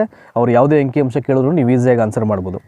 ಒಬ್ಬ ಹುಡುಗನ ಮಾನಸಿಕ ವಯಸ್ಸು, MA ಅಂದರೆ ಮಾನಸಿಕ ವಯಸ್ಸು, ಮೆಂಟಲ್ ಏಜ್ ಅಂತಾರೆ ಅದನ್ನು. 8 ಮಾನಸಿಕ ವಯಸ್ಸು 8 ಇರುತ್ತೆ, ಮತ್ತು ದೈಹಿಕ ವಯಸ್ಸು ಬಂದು 10. ದೈಹಿಕ ವಯಸ್ಸು ಅಂದರೆ ಕ್ರೊನಾಲಾಜಿಕಲ್ ಏಜ್ ಅಂತ. ಸೊ ಹಾಗಾದರೆ ಆತನ ಬುದ್ಧಿಶಕ್ತಿ ಸೂಚ್ಯಾಂಕ ಎಷ್ಟು ಅಂತ ನೋಡಿ. MA 8, CA 10 ಆದರೆ ಆತನ ಇಂಟೆಲಿಜೆಂಟ್ ಕ್ವಶನ್ಸ್ IQ ಎಷ್ಟು ಅಂತ ಇದೆ. ಆಪ್ಷನ್ 4ರಲ್ಲಿ 125 ಇದೆ, 100 ಇದೆ, 80 ಇದೆ, 120 ಇದೆ. ಸೊ ಏನು ಮಾಡಬೇಕು, IQ ಫಸ್ಟ್ ಹಾಕಲು ಎಡಭಾಗಕ್ಕೆ. ಸೊ MA ಮೇಲೆ ಹೋಗಬೇಕಾಗುತ್ತೆ. ಇದಕ್ಕೆ ಫಾರ್ಮುಲಾ ಕೆಳಗಡೆ ಬಂದು CA ಆಗುತ್ತೆ. IQ = MA / CA × 100 ಹಾಕ್ಕೊಳ್ಬೇಕು. ಸೊ ಈಗ ಅದನ್ನು ಏನು ಮಾಡಬೇಕು, ಮಲ್ಟಿಪ್ಲಿಕೇಶನ್ ಮಾಡಿ ಡಿವಿಷನ್ ಮಾಡಬೇಕಾಗುತ್ತೆ ಅದನ್ನು. ಸೊ 8 ಮೇಲೆ ಹಾಕೊಳ್ತೀರಾ ನೀವು. ಸೊ 10 ಕೆಳಗಡೆ ಬರುತ್ತೆ × 100. ಸೊ 10ನಲ್ಲಿ 0 1 ಕ್ಯಾನ್ಸಲ್ ಆದರೆ ನಿಮಗೆ ಇನ್ನು 8 × 10 ಅದನ್ನು ನೀವು ಮಲ್ಟಿಪ್ಲಿಕೇಶನ್ ಮಾಡೋಕೆ ಹೋದರೆ 8 × 80 ಆಗುತ್ತೆ. ಸೊ ಆನ್ಸರ್ ಬಂದು ಆಪ್ಷನ್ C ಇದೆಯಲ್ಲ, ಇಟ್ ಈಸ್ ರೈಟ್ ಆನ್ಸರ್ ಇಲ್ಲಿ. ಸೊ ಈ ರೀತಿಯ ಕೆಲವೊಂದು ಈಕ್ವೇಷನ್ಸ್ ಬಂದಾಗ ನೀವು ಒಂದಷ್ಟು ಪ್ರಾಕ್ಟೀಸ್ ಮಾಡಬೇಕಾಗತ್ತೆ. ಸೊ ನೆಕ್ಸ್ಟು ಕ್ವಶನ್ ನಂಬರ್ 70 ನೋಡೋಣ. ಈಗ ಒಬ್ಬ ಬಾಲಕಿ ಸಂಗೀತದಲ್ಲಿ ಪ್ರಾವೀಣ್ಯತೆ ಪಡೆಯುವುದು ಇದಕ್ಕೆ ಉದಾಹರಣೆಯಾಗಿದೆ. ಸೊ ಏನಕ್ಕೆ ಅಂತ, ಯಾವುದೇ ಒಬ್ಬ ಬಾಲಕಿ ಮ್ಯೂಸಿಕಲ್ಲಿ ಪ್ರಾವೀಣ್ಯತೆಯನ್ನು ಅವಳು ಪಡಿತಾ ಇದ್ದಾಳೆ ಅಂದರೆ ಯಾವುದಕ್ಕೆ ಎಕ್ಸಾಂಪಲ್ ಅಂತ. ಧನಾತ್ಮಕ ಮನೋಭಾವ, ಕುತೂಹಲ, ಆಂತರಿಕ ಅಭಿಪ್ರೇರಣೆ ಮತ್ತು ಆಸಕ್ತಿ ಅಂತ ಇದೆ. ಭಾಳ ಈಸಿಯಾಗಿ ಇದಕ್ಕೆ ಆನ್ಸರ್ಸನ್ನು ಫೈಂಡ್ ಮಾಡ್ಬೋದು. ದ ಆನ್ಸರ್ ಇಸ್ ಆಪ್ಷನ್ 3 ಇದೆಯಲ್ಲ ಇಲ್ಲಿ, ಆಂತರಿಕ ಅಭಿಪ್ರೇರಣೆ ಅಂತ. ಇದು ಇದಕ್ಕೆ ಸರಿಯಾದಂಥ ಉತ್ತರ ಆಗುತ್ತೆ. ಸೊ ಆಂತರಿಕ ಅಭಿಪ್ರೇರಣೆ ಅಂದರೆ ನೋಡಿ, ಬಾಹ್ಯ ಅಭಿಪ್ರೇರಣೆ, ಆಂತರಿಕ ಅಭಿಪ್ರೇರಣೆ ಅಂತ 2 ಕಾನ್ಸೆಪ್ಟ್ ಬರುತ್ತೆ ಇಲ್ಲಿ. ಅದರಲ್ಲಿ ಆಂತರಿಕ ಅಭಿಪ್ರೇರಣೆ ಅಂದರೆ ಒಳಗಿನ ಪ್ರೇರಣೆಗಳಿಗೆ ಆಂತರಿಕ ಅಭಿಪ್ರೇರಣೆ ಅಂತ. ಯಾವುದೇ ಒಂದು ಜೀವಿಯ ಒಳಗಿನ ಪ್ರೇರಣೆಗಳು, ಅದು ಒಬ್ಬ ವ್ಯಕ್ತಿ ಆಗಲಿ ಯಾವುದೋ ಜೀವಿಗಳಾಗಲಿ. ಸೊ ಇನ್ನರ್ ಫೀಲಿಂಗ್ಸ್ ಅಂತೀವಿ ನಾವು, ಒಳಗಿನ ಇನ್ನರ್ ಮೋಟಿವೇಶನ್ ಅಂತ ಕರಿತಾರೆ ಅದನ್ನು. ಒಳಗಿನ ಪ್ರೇರಣೆಗಳಿಗೆ ಆಂತರಿಕ ಅಭಿಪ್ರೇರಣೆ ಅಂತ ಕರೆಯೋದುಂಟು. ಅಂದರೆ ಈ ಸಹಜ ಪ್ರವೃತ್ತಿಗಳಾಗಿರ್ಬೋದು, ಸಂವೇಗ ಆಗಿರ್ಬೋದು, ಇಚ್ಛೆಗಳಾಗಿರ್ಬೋದು, ಹಸಿವಾಗಿರ್ಬೋದು, ಬೇಡಿಕೆಗಳಾಗಿರ್ಬೋದು ಮೊದಲಾದವುಗಳು ಒಂದು ಯಾವುದೇ ಒಂದು ಜೀವಿಯ ವರ್ತನೆ ಮೇಲೆ ಏನಾಗುತ್ತೆ, ಅದು ಹಿಡಿತವನ್ನು ಹೊಂದಿರುತ್ತೆ. ಸೊ ನಿಧಾನವಾಗಿ ಅನುಭವಗಳು ಹೆಚ್ಚಾದಂತೆ ಬಾಹ್ಯ ಪರಿಸರದ ಅನ್ವಯ ಮಾರ್ಪಾಡಾಗುತ್ತೆ. ಸೊ ಹಾಗಾಗಿ ಏನಾಗುತ್ತೆ, ಇಲ್ಲಿ ಕಲಿಕೆ ಅಂಥದ್ದು ಕೂಡ ಇಲ್ಲಿ ಕಂಡುಬರುತ್ತೆ. ಸೊ ಆಂತರಿಕ ಅಭಿಪ್ರೇರಣೆಗಳು ಅಂತಕ್ಕಂಥದ್ದು ಬಾಹ್ಯ ಪರಿಸರಕ್ಕೆ ಹೊಂದಿಕೊಳ್ಳಲಿಕ್ಕೆ ಸಹಾಯ ಮಾಡುತ್ತೆ. ಫಾರ್ ಎಕ್ಸಾಂಪಲ್ ಹಸುವಾಗಿರ್ಬೋದು, ನೀರಡಿಕೆ ಆಗಿರ್ಬೋದು, ಲೈಂಗಿಕ ಪ್ರವೃತ್ತಿ ಆಗಿರ್ಬೋದು, ದುಃಖ ಆಗಿರ್ಬೋದು, ಆಯಾಸ, ನಿರಾಶೆ, ಅಸಹಾಯಕತೆ, ಸೋಲಿಸ್ತಕ್ಕಂಥ ಒಂದು ಭಾವನೆಗಳಾಗಿರ್ಬೋದು. ಇವುಗಳು ಪ್ರತಿಯೊಬ್ಬ ವ್ಯಕ್ತಿಯ ಅಥವಾ ಮಾನವನ ನಿರ್ದಿಷ್ಟ ಕ್ರಿಯೆಗಳನ್ನು ಕೈಗೊಳ್ಳಲಿಕ್ಕೆ ಅದು ಪ್ರೇರೇಪಣೆಯನ್ನು ಮಾಡುವಂಥದ್ದು. ಸೊ ಹಾಗಾಗಿ ಆಪ್ಷನ್ ನಂಬರ್ 3 ಇದೆಯಲ್ಲ, ಆಂತರಿಕ ಅಭಿಪ್ರೇರಣೆ, ಇದು ಇದಕ್ಕೆ ಸರಿಯಾದಂಥ ಉತ್ತರ ಆಗುತ್ತೆ. ನೆಕ್ಸ್ಟು ಕ್ವಶನ್ ನಂಬರ್ 71 ನೋಡೋಣ. ಈಗ ಭಾಷಾ ಬೆಳವಣಿಗೆಯಲ್ಲಿ ಮೌಖಿಕ ಅಭಿವ್ಯಕ್ತಿ ಮತ್ತು ಒತ್ತು ಕೊಡುವಿಕೆಯ ಅಂಶಗಳನ್ನು ಈ ಮೂಲಕ ಗಳಿಸಬಹುದಾಗಿದೆ. ಭಾಷಾ ಬೆಳವಣಿಗೆಯಲ್ಲಿ ಮೌಖಿಕ ಅಭಿವ್ಯಕ್ತಿ ಅಂದರೆ ಬಾಯಲ್ಲಿ ಹೇಳುವಂಥದ್ದು, ಮೌಖಿಕವಾಗಿ ನಾವು ರೆಪ್ರೆಸೆಂಟ್ ಮಾಡುವಂಥದ್ದು ಅಂತ, ಮತ್ತು ಒತ್ತು ಕೊಡುವಿಕೆಯ ಅಂಶಗಳನ್ನು ಈ ಮೂಲಕ ಗಳಿಸಬಹುದಾಗಿದೆ. ಯಾವುದ್ರ ಮೂಲಕ ನೋಡಿ, ಮೌಖಿಕ ಅಭಿವ್ಯಕ್ತಿಯನ್ನು ಬಂದ ತಕ್ಷಣ ಅದಕ್ಕೆ ಸಂಬಂಧಪಟ್ಟಂಥ ಸೂಟೇಬಲ್ ವರ್ಡ್ ಅಂದರೆ 70ನೇದಕ್ಕೆ ಅನುಕರಣೆ ಅಂತ ನೋಡಿ, ಇಮಿಟೇಷನ್, ಅನುಕರಣೆ ಅಂತಕ್ಕಂಥದ್ದು ಸರಿಯಾದಂಥ ಉತ್ತರ ಆಗುತ್ತೆ ಇದಕ್ಕೆ. ಸೊ ಇಲ್ಲಿ ಈ ಬೋಧನೆ ಕಲಿಕೆ ಪ್ರಕ್ರಿಯೆಗಳಲ್ಲಿ ಪಾಠೋಪಕರಣಗಳ ಬಳಕೆಯನ್ನು ವಿದ್ಯಾರ್ಥಿಗಳ ಕಲಿಕೆ ಮಾಡುವಲ್ಲಿ ಅನುಬಂಧನ ಸಿದ್ಧಾಂತ ಅಂತಕ್ಕಂಥದ್ದು ಸಹಕಾರಿಯಾಗುತ್ತೆ. ಬಟ್ ಆದರೆ ಈ ಒಂದು ಪ್ರಶ್ನೆಗೆ ಅನುಕರಣೆ ಯಾಕೆ ಸರಿದಂಥ ಉತ್ತರ ಆಗುತ್ತೆ ಅಂದರೆ, ಮೌಖಿಕ ಅಭಿವ್ಯಕ್ತಿ ನಮ್ಮನ್ನು ನಾವು ಓರಲ್ ರೆಪ್ರೆಸೆಂಟ್ ಮಾಡಬೇಕು ಅಂದರೆ ಇಮಿಟೇಷನ್ ಮಾಡಬೇಕಾಗತ್ತೆ, ಮತ್ತು ಅದಕ್ಕೆ ಒತ್ತು ಕೊಡಬೇಕು ಅಂದರೆ ಅನುಕರಣೆ ಅಂತಕ್ಕಂಥದ್ದು ಇಲ್ಲಿ ತುಂಬ ಸಹಾಯವನ್ನು ಮಾಡ್ತಕ್ಕಂಥ ಒಂದು ಪ್ರಕ್ರಿಯೆ ಇದು. ಹಾಗಾಗಿ ಆಪ್ಷನ್ ನಂಬರ್ 4 ಅನುಕರಣೆ ಸರಿಯಾದಂಥ ಉತ್ತರ ಆಗುತ್ತೆ. ನೆಕ್ಸ್ಟು ಕ್ವಶನ್ ನಂಬರ್ 72 ನೋಡೋಣ. ಇಲ್ಲಿ ಅಭ್ಯಾಸ ನಿಯಮದಲ್ಲಿ ಇತರ ವಸ್ತುಗಳು ಸಮನಾಗಿದ್ದು ಎಂಬ ನುಡಿಗಟ್ಟು ಇವುಗಳಿಗೆ ಸಂಬಂಧಪಟ್ಟಿದೆ. ಅಭ್ಯಾಸ ನಿಯಮದಲ್ಲಿ, ಪ್ರಾಕ್ಟೀಸ್ ಮೆಥಡ್ ಅಂತಾರೆ ಇಂಗ್ಲೀಷಲ್ಲಿ, ಈ ಒಂದು ರೂಲಲ್ಲಿ ಇತರ ವಸ್ತುಗಳು ಸಮನಾಗಿದ್ದು ಅಂತಕ್ಕಂಥ ಒಂದು ನುಡಿಗಟ್ಟು ಯಾವುದಕ್ಕೆ ಸಂಬಂಧಪಟ್ಟಿದೆ ಅಂತೇಳಿ, ಪರಿಣಾಮ ಮತ್ತು ಸಿದ್ಧತೆ, ಉಪಯೋಗ ಮತ್ತು ನಿರುಪಯೋಗ, ತಾಜಾ ಮತ್ತು ತೀವ್ರ, ಪ್ರಚೋದನೆ ಮತ್ತು ಪ್ರತಿಕ್ರಿಯೆ ಅಂತ ಇದೆ. ಇದಕ್ಕೆ ಸರಿಯಾದಂಥ ಉತ್ತರವನ್ನು ಇಲ್ಲಿ ನೋಡೋದಾದರೆ ದಟ್ ಈಸ್ ಆಪ್ಷನ್ 2 ಇಲ್ಲಿ ಹೇಳಿದ್ದಾರೆ. According to me that is ಉಪಯೋಗ ಮತ್ತು ನಿರುಪಯೋಗನೇ ಇದಕ್ಕೆ ಸರಿಯಾದಂಥ ಆನ್ಸರ್ ಆಗುತ್ತೆ. ಕ್ವಶನ್ ನಂಬರ್ 72ನೇದಕ್ಕೆ. ಏನಕ್ಕೆ ನೋಡಿ, ಇಲ್ಲಿ ಈ ಉಪಯೋಗ ನಿಯಮ ಮತ್ತು ಇದ್ರ ಬಗ್ಗೆ ನಾವು ನಿರುಪಯೋಗ ನಿಯಮದ ಬಗ್ಗೆ ಒಂದಷ್ಟು ಕ್ವಿಕ್ಕಾಗಿ ಒಂದಷ್ಟು ಮಾಹಿತಿಯನ್ನು ಕಲೆ ಹಾಕಬೇಕೀಗ. ನೋಡಿ, ಯಾವುದೇ ಒಂದು ಕ್ರಿಯೆಯನ್ನಾದರೂ ನಾವು ಮತ್ತೆ ಮಾಡ್ತಾಯಿದ್ರೆ ಅದೇನಾಗುತ್ತೆ, ಅದು ಕ್ರಮೇಣವಾಗಿ ಬಲಗೊಳ್ತಾ ಇರುತ್ತೆ ಅದು. ಯಾಕೆಂದರೆ ನಾವು ಯಾವುದನ್ನು ಕೂಡ ಬೇಗ ಮರೆಯೋಕ್ಕಾಗಲ್ಲ. ಅದು ಮೆಚುರಿಟಿಯನ್ನು ಉಂಟು ಮಾಡುತ್ತೆ, ಪರಿಪಕ್ವತೆಯನ್ನು ಅದು. ಈ 2 ಅಂಶಗಳ ಆಧಾರದ ಮೇಲೆ ಬಳಕೆಯ ಮತ್ತು ಬಳಸದ ನಿಯಮ ಎಂಬ ರೀತಿಗಳಲ್ಲಿ ನಾವು ವರ್ಗೀಕರಿಸ್ತೀವಿ ಅಂತ. ಅದು ಅದರಲ್ಲಿ ಮೊದಲನೇದು ಉಪಯೋಗ ನಿಯಮ, the law of use, the law of disuse ಅಂತ. ನಿರುಪಯೋಗ ನಿಯಮ ಅಂದರೆ ಉಪಯೋಗ ನಿಯಮ ಅಂದರೆ ಏನು, ಲಾ ಆಫ್ ಯೂಸ್ ಅಂದರೆ ಆಗಿದ್ರೆ ಇಲ್ಲಿ ನಿರ್ದಿಷ್ಟ ಪ್ರಚೋದನೆಗೆ ನಿರ್ದಿಷ್ಟ ಪ್ರಕ್ರಿಯೆ ಅಂತ ಸಿಂಪಲಾಗಿ ಹೇಳಬೇಕು ಅಂದ್ರೆ, ನಿರ್ದಿಷ್ಟ ಪ್ರಚೋದನೆಗೆ ನಿರ್ದಿಷ್ಟ ಪ್ರಕ್ರಿಯೆ. ಒಂದು ಸಂಪರ್ಕ ಅಂತಕ್ಕಂಥದ್ದು ಏರ್ಪಟ್ಟಾಗ ಏನಾಗುತ್ತೆ, ಅದರ ಬಂಧನ ಬಲಗೊಳ್ಳುತ್ತೆ. ಅಂದರೆ ನಾವೇನಾದರೂ ಮಾಡ್ತಕ್ಕಂಥ ಒಂದು ವರ್ಕ್ ಆಗಲಿ, ಸ್ಟಡೀಸ್ ಆಗಲಿ, ಕಂಟಿನ್ಯೂಸ್ ಆಗಿ ಮಾಡ್ತಾಯಿದ್ರೆ ಏನಾಗುತ್ತೆ, ನಾವು ಯಾವುದೇ ಕಾರಣಕ್ಕೂ ಅದನ್ನು ಮರೆಯಲ್ಲ, ಅಂದರೆ ಯಾವಾಗಲೂ ಬಲಗೊಳ್ತಾ ಹೋಗ್ತಾ ಇರುತ್ತೆ. ಸೊ ಅದನ್ನು ಇಲ್ಲಿ ದ ಲಾ ಆಫ್ ಯೂಸ್ ಅಂತ ಹೇಳುವಂಥದ್ದು. ಇನ್ನು ಲಾ ಆಫ್ ಡಿಸೀವ್ಸ್ ಅಂದರೆ ನಿರ್ದಿಷ್ಟ ಪ್ರಚೋದನೆಗೆ ನಿರ್ದಿಷ್ಟ ಪ್ರಕ್ರಿಯೆ ಸಂಪರ್ಕ ಏರ್ಪಡದಿದ್ದರೆ, ನಾವೇನು ಮಾಡ್ತೀವಿ ಅದಕ್ಕೆ ಆ ಒಂದು ಕ್ರಿಯೆ ವ್ಯತಿರಿಕ್ತವಾಗಿದ್ದರೆ, ಅದಕ್ಕೆ ಪೂರಕವಾಗಿ ಸಪೋರ್ಟ್ ಮಾಡಿದ್ರೆ ಅದು ಲಾ ಆಫ್ ಯೂಸ್ ಆಗುತ್ತೆ. ಸೊ ಅಲ್ಲಿ ಸಂಪರ್ಕ ಅಂತಕ್ಕಂಥದ್ದು ಏರ್ಪಡದೇ ಇದ್ದರೆ, ನಿರ್ದಿಷ್ಟ ಪ್ರಚೋದನೆಗೆ ಒಂದು ನಿರ್ದಿಷ್ಟ ಪ್ರಕ್ರಿಯೆ ಸಂಪರ್ಕಗಳು ಏರ್ಪಡದೇ ಇದ್ದರೆ ಅದು ಅದರ ಬಂಧನ ಏನಾಗುತ್ತೆ, ಕ್ಷೀಣಿಸುತ್ತೆ, ಅದು ಕಡಿಮೆ ಆಗುತ್ತೆ, ಅದು ನಿರುಪಯೋಗ ಆಗುತ್ತೆ. ಹಾಗಾಗಿ ಅದನ್ನು ಇಲ್ಲಿ ನಿರುಪಯೋಗ ನಿಯಮ ಅಂತ ಹೇಳುವಂಥದ್ದು, ಲಾ ಆಫ್ ಡಿಸೀವ್ಸ್ ಅಂತ ಹೇಳ್ತಾರೆ ಇಂಗ್ಲೀಷಲ್ಲಿ. ಸೊ ಇನ್ನು ಯಾವುದೇ ಒಂದು ವಿಷಯವನ್ನು ನಾವು ಒಮ್ಮೆ ಕಲಿತಂಥ ವಿಷಯವನ್ನು ಮತ್ತೆ ಅಭ್ಯಾಸ ಮಾಡ್ತಾ ಇದ್ದರೆ ಅದು ನಮ್ಮಲ್ಲಿ ಯಾವಾಗಲೂ ದೃಢಗೊಳ್ಳುತ್ತಾ ಹೋಗುತ್ತೆ. ಇದು ವಿದ್ಯಾರ್ಥಿಗಳ ಪರಿಶ್ರಮ ಮತ್ತು ಗುರಿಯನ್ನು ತಲುಪತಕ್ಕಂಥ ಒಂದು ಮಾರ್ಗವಾಗುತ್ತೆ. ನೆಕ್ಸ್ಟು ಕ್ವಶನ್ ನಂಬರ್ 73 ನೋಡೋಣ ಈಗ. ಸೊ ಏನಿದೆ ಅಂತ ಇಲ್ಲಿ, ಪರಿಣಾಮ ನಿಯಮವು ಒತ್ತಿ ಹೇಳುವುದು ಅಂತ. ಪರಿಣಾಮ ನಿಯಮ ಅಂತಕ್ಕಂಥದ್ದು ಏನನ್ನು ಇಲ್ಲಿ ಒತ್ತಿ ಹೇಳುತ್ತೆ ಅಂತ. ಬಹುಮಾನಗಳನ್ನು ಮಾತ್ರ, ಶಿಕ್ಷೆಗಳನ್ನು ಮಾತ್ರ, ಬಹುಮಾನ ಮತ್ತು ಶಿಕ್ಷೆ ಎರಡನ್ನು, ಬಹುಮಾನ ಮತ್ತು ಶಿಕ್ಷೆ ಎರಡೂ ಅಲ್ಲ ಅಂತ ಇದೆ. ಇದಕ್ಕೆ ಆನ್ಸರ್ ಬಂದು ಆಪ್ಷನ್ 3 ಇದೆಯಲ್ಲ, ಬಹುಮಾನ ಮತ್ತು ಶಿಕ್ಷೆ ಎರಡನ್ನು ಅಂತ ಹೇಳುತ್ತೆ. ಅಂದರೆ ಎಫೆಕ್ಟಿವ್ ರೂಲ್ ಇದು. ಪರಿಣಾಮ ನಿಯಮ ಅಂತಕ್ಕಂಥದ್ದು ಏನು ಹೇಳುತ್ತೆ ಅಂತ. ಸೊ ಇಲ್ಲಿ ಯಾವ ಒಂದು ಕ್ರಿಯೆ ನಿರೀಕ್ಷಿತ ಫಲವನ್ನು ಕೊಟ್ಟು ತೃಪ್ತಿಯನ್ನು ಮತ್ತು ಸಂತೋಷವನ್ನು ಇಲ್ಲಿ ಉಂಟು ಮಾಡುತ್ತೋ ಆ ಒಂದು ಕ್ರಿಯೆ ಏನಾಗುತ್ತೆ, ನಮ್ಮಲ್ಲಿ ಅದು ಜಾಸ್ತಿ ಆಗ್ತಾ ಹೋಗುತ್ತೆ. ಸೊ ಯಾವ ಕ್ರಿಯೆ ನಿರೀಕ್ಷಿತ ಫಲವನ್ನು ಕೊಡದೆ ನಿರಾಶೆಯನ್ನು ಅಥವಾ ನಮಗೆ ಅತೃಪ್ತಿಯನ್ನು ಉಂಟು ಮಾಡುತ್ತೋ ಅದೇನಾಗುತ್ತೆ, ಅದು ನಮ್ಮಿಂದ ಕಡಿಮೆ ಆಗುತ್ತೆ, ತ್ಯಜಿಸುತ್ತೆ ಅದು, ಆಯಿತಾ. ಸೊ ಈ ನಿಯಮದ ಪ್ರಕಾರ, ಪರಿಣಾಮ ನಿಯಮದ ಪ್ರಕಾರ ಯಾವುದೇ ಒಂದು ವಿಚಾರ ಆನಂದವನ್ನು ಉಂಟು ಮಾಡುತ್ತದೆಯೋ ಅದನ್ನು ನಾವೇನು ಮಾಡ್ತೀವಿ, ಬೇಗ ಕಲಿತೀವಿ. ನಮ್ಗೆ ಯಾವುದು ಖುಷಿ ಕೊಡುತ್ತೋ, ಸಂತೋಷ ಕೊಡುತ್ತೋ ಅದನ್ನು ನಾವು ಭಾಳ ಈಸಿಯಾಗಿ ಕಲ್ತ್ಕೊಳ್ಳಿಕ್ಕೆ ನಾವು ಪ್ರಯತ್ನ ಮಾಡ್ತಾ ಇರ್ತೀವಿ, ನಮ್ಗೆ ಖುಷಿ ಕೂಡ ಆಗುತ್ತೆ ಅದು. ಸೊ ಆದ್ದರಿಂದ ಈ ನಿಯಮ ಅಂತಕ್ಕಂಥದ್ದು ಬಹುಮಾನ ಮತ್ತು ಶಿಕ್ಷೆ, ಆನಂದ ಮತ್ತು ನೋವು, ಇವೆರಡೂ ನಿಯಮವನ್ನು ಒಳಗೊಂಡಂತೆ ಇರ್ತಕ್ಕಂಥ ಒಂದು ಪ್ರಕ್ರಿಯೆ ಇದು. ಹಾಗಾಗಿ ಪರಿಣಾಮ ನಿಯಮ ಅಂತಕ್ಕಂಥದ್ದು ಬಹುಮಾನ ಮತ್ತು ಶಿಕ್ಷೆ ಎರಡನ್ನು ಅದು ಒತ್ತಿ ಹೇಳುತ್ತೆ. ನೆಕ್ಸ್ಟು ಕ್ವಶನ್ ನಂಬರ್ 74 ನೋಡೋಣ ಈಗ. ಮಾನಸಿಕ ಕೌಶಲ್ಯ ಮತ್ತು ತಿಳುವಳಿಕೆಯ ಪರೀಕ್ಷೆಯನ್ನು ಮಾಡುವಲ್ಲಿ ಮೌಲ್ಯವಾದ ಪರೀಕ್ಷೆ ಅಂತ. ಮಾನಸಿಕ ಕೌಶಲ್ಯ ಮತ್ತು ತಿಳುವಳಿಕೆಯ ಪರೀಕ್ಷೆಯನ್ನು ಮಾಡುವಲ್ಲಿ ಮೌಲ್ಯವಾದ ಪರೀಕ್ಷೆ ಅಂತ. ಒಂದು ಮಾನಸಿಕ ಕೌಶಲ್ಯವನ್ನು ಪರೀಕ್ಷೆ ಮಾಡುವುದು, ಇನ್ನೊಂದು ತಿಳುವಳಿಕೆಯನ್ನು ಪರೀಕ್ಷೆ ಮಾಡೋದು. ಇವೆರಡಕ್ಕೂ ಸೂಕ್ತವಾದಂಥ ಒಂದು ಮೌಲ್ಯ ಮಾಡ್ತಕ್ಕಂಥ ಒಂದು ಎಕ್ಸಾಮ್ ಯಾವುದು ಅಂತ ಹೇಳಿದರೆ ಇಲ್ಲಿ. ಸೊ ಒಂದು ಬಹು ಆಯ್ಕೆ ಮಾದರಿ ಪರೀಕ್ಷೆಗಳು ಅಂತ ಅಂದರೆ ಮಲ್ಟಿಪಲ್ ಚಾಯ್ಸು, ಹೊಂದಿಸಿ ಬರೆಯುವ ಪರೀಕ್ಷೆಗಳು ಮ್ಯಾಥ್ಸ್ ದ ಫಾಲೋಯಿಂಗ್ ಟೈಪು, ಪ್ರಬಂಧ ಮಾದರಿ ಪರೀಕ್ಷೆಗಳು ಆ್ಯಂಡ್ ಇದು ಬಂದು SI ಟೈಪ್ ಎಕ್ಸಾಮ್ಸು, ಪೂರ್ಣಗೊಳಿಸುವ ಮಾದರಿ ಪರೀಕ್ಷೆಗಳು ಅಂತ ಅಂದರೆ ಪೂರ್ಣ ಪ್ರಮಾಣದಲ್ಲಿ ಉತ್ತರ ಬರತಕ್ಕಂಥ ಪರೀಕ್ಷೆಗಳು ಅಂತ. ಇಲ್ಲಿ ಯಾವುದು ಬರುತ್ತೆ 74ನೇದಕ್ಕೆ ಅಂದರೆ ನೋಡಿ, ಇಲ್ಲಿ ಆನ್ಸರ್ ಬಂದು ಬಹು ಆಯ್ಕೆ ಮಾದರಿಯ ಪರೀಕ್ಷೆಗಳು ಇಲ್ಲಿ ಬರುವಂಥದ್ದು, ಮಾನಸಿಕ ಕೌಶಲ್ಯ ಮತ್ತು ತಿಳುವಳಿಕೆ ಅಂತ. ಯಾಕೆಂದರೆ ಯಾವುದೇ ಒಂದು 4 ಆಪ್ಷನ್ ಕೊಟ್ಟಾಗ ಅದರಲ್ಲಿ ಒಂದನ್ನು ಆಯ್ಕೆ ಮಾಡಬೇಕು ಅಂದರೆ ನಮಗೆ ಆ ಸ್ಕಿಲ್ ಗೊತ್ತಿರಬೇಕು, ನಮಗೆ ಯಾವುದು ಸರಿಯಾದಂಥ ಉತ್ತರ, ಯಾವುದು ಸರಿಯಾಗಿ ಓದ್ಕೊಂಡಿದ್ರೆ ಮಾತ್ರ. ಯಾಕೆಂದರೆ ಈಗ ಅದನ್ನು ಓದ್ಕೊಂಡು ಅದ್ರ ಬಗ್ಗೆ ತಿಳುವಳಿಕೆಯನ್ನು ಗ್ರಹಿಸ್ಕೊಳ್ಳಿಲ್ಲ ಅಂದರೆ 4ರಲ್ಲಿ ಒಂದನ್ನು ಆಯ್ಕೆ ಮಾಡಲಿಕ್ಕಾಗಲ್ಲ ನಾವು. ಹಾಗಾಗಿ ನಮ್ಮ ಮಾನಸಿಕ ಕೌಶಲ್ಯನೂ ಕೂಡ ಅಲ್ಲೇ ಅಡಗಿರುತ್ತೆ. ಹಾಗಾಗಿ ಇದಕ್ಕೆ ಸರಿಯಾದಂಥ ಆನ್ಸರ್ ಬಂದು ಬಹು ಆಯ್ಕೆ ಮಾದರಿ ಪರೀಕ್ಷೆಗಳು. It's going to be the right answer of 74th question. So we will go forward the question number 75 and here we go. ವಸ್ತುನಿಷ್ಠ ಮಾದರಿ ಪರೀಕ್ಷೆಗಳು ಲಘು ಮಾದರಿ ಪರೀಕ್ಷೆಗಳಿಗಿಂತ ಹೆಚ್ಚು ಆದ್ಯತೆ ಪಡೆದಿವೆ. ನೋಡಿ, ವಸ್ತುನಿಷ್ಠ ಮಾದರಿ ಪರೀಕ್ಷೆಗಳು ಲಘು ಮಾದರಿ ಅಂದರೆ ಸಣ್ಣ ಮಾದರಿ ಅಂತ, ಅಂದರೆ ಕಡಿಮೆ ಇರತಕ್ಕಂಥ ಒಂದು ಮಾದರಿಯ ಪರೀಕ್ಷೆಗಳು, ಅವು ಈ ಲಘು ಮಾದರಿಯ ಪರೀಕ್ಷೆಗಳಿಗಿಂತ ವಸ್ತುನಿಷ್ಠ ಮಾದರಿ ಪರೀಕ್ಷೆಗಳು ಹೆಚ್ಚು ಆದ್ಯತೆಯನ್ನು ಪಡ್ಕೊಂಡಿರ್ತವೆ. ಏನಕ್ಕೆ ರೀಸನ್ ಅಂತ. ಸೊ ವ್ಯಕ್ತಿನಿಷ್ಠತೆಯನ್ನು ಕಡಿಮೆ ಮಾಡ್ತವೆ, ರಚನೆ ಮಾಡುವಲ್ಲಿ ಸುಲಭವಾಗಿದೆ, ವಿದ್ಯಾರ್ಥಿಗಳು ಇಷ್ಟಪಡುತ್ತಾರೆ, ಸುಲಭವಾಗಿ ಹೆಚ್ಚು ಅಂಕವನ್ನು ಗಳಿಸ್ಬೋದು ಅಂತ ಇದೆ. ಸೊ 75ನೇ ಪ್ರಶ್ನೆಗೆ ಸರಿಯಾದಂಥ ಉತ್ತರ ಬಂದು ವ್ಯಕ್ತಿನಿಷ್ಠತೆಯನ್ನು ಕಡಿಮೆ ಮಾಡುತ್ತೆ.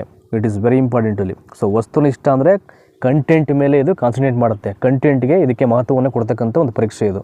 ಹಾಗಾಗಿ ಇಲ್ಲಿ ಯಾವುದೇ ರೀತಿಯ ವ್ಯಕ್ತಿನಿಷ್ಠತೆಯನ್ನು ಹೆಚ್ಚು ಮಾಡೋದಿಲ್ಲ. ಇಲ್ಲಿ ವ್ಯಕ್ತಿನಿಷ್ಠತೆ ಅಂತಕ್ಕಂಥದ್ದು ಯಾವಾಗಲೂ ಕಡಿಮೆ ಇರುತ್ತೆ. ಹಾಗಾಗಿ ವಸ್ತುನಿಷ್ಠ ಮಾದರಿ ಪರೀಕ್ಷೆಗಳು ಲಘು ಮಾದರಿ ಪರೀಕ್ಷೆಗಳಿಗಿಂತ ಹೆಚ್ಚು ಆದ್ಯತೆ ಪಡೆದಿವೆ ಅಂದರೆ ಸರಿಯಾದಂಥ ಆನ್ಸರ್ ಬಂದು ವ್ಯಕ್ತಿನಿಷ್ಠತೆಯನ್ನು ಕಡಿಮೆ ಮಾಡ್ತೇವೆ ಅಂತಕ್ಕಂಥ ಉತ್ತರ ಇಲ್ಲಾಗುತ್ತೆ. ಈಗ ನೋಡಿ, ಇದಕ್ಕೆ ಸಂಬಂಧಪಟ್ಟಂಥ ಎಕ್ಸ್ಪ್ಲನೇಷನ್ನ ಕ್ವಿಕ್ಕಾಗಿ ನಿಮ್ಗೆ ಹೇಳೋದಾದರೆ ನೋಡಿ, ಯಾವ ಒಂದು ಪ್ರಶ್ನೆಗಳು ಒಂದು ವರ್ಡಿಂದ ಅಂತ ಒಂದು ಪದದಿಂದ ಮಾತ್ರ ಉತ್ತರವನ್ನು ನಿರ್ದಿಷ್ಟವಾಗಿ ಪಡೆಯುತ್ತವೆಯೋ ಆ ಒಂದು ಪ್ರಶ್ನೆಯನ್ನು ಇಲ್ಲಿ ನಾವು ವಸ್ತುನಿಷ್ಠ ಪರೀಕ್ಷೆ ಅಂತ ಕರಿತೀವಿ ನಾವು. ಸೊ ಈ ಒಂದು ಕ್ವಶನ್ಸಲ್ಲಿ ಯಾರು ಎಷ್ಟು ಬಾರಿ ಬೇಕಾದರೂ ಎಷ್ಟು ಜನ ಬೇಕಾದರೂ ಮೌಲ್ಯಮಾಪನ ಮಾಡಿದ್ರು ಕೂಡ ಉತ್ತರ ಒಂದೇ ಇರುತ್ತೆ, ಅಲ್ಲಿ ಚೇಂಜಸ್ ಯಾವುದೇ ಕಾರಣಕ್ಕೂ ಇರಲ್ಲ ಅಲ್ಲಿ, ಆಯಿತಾ.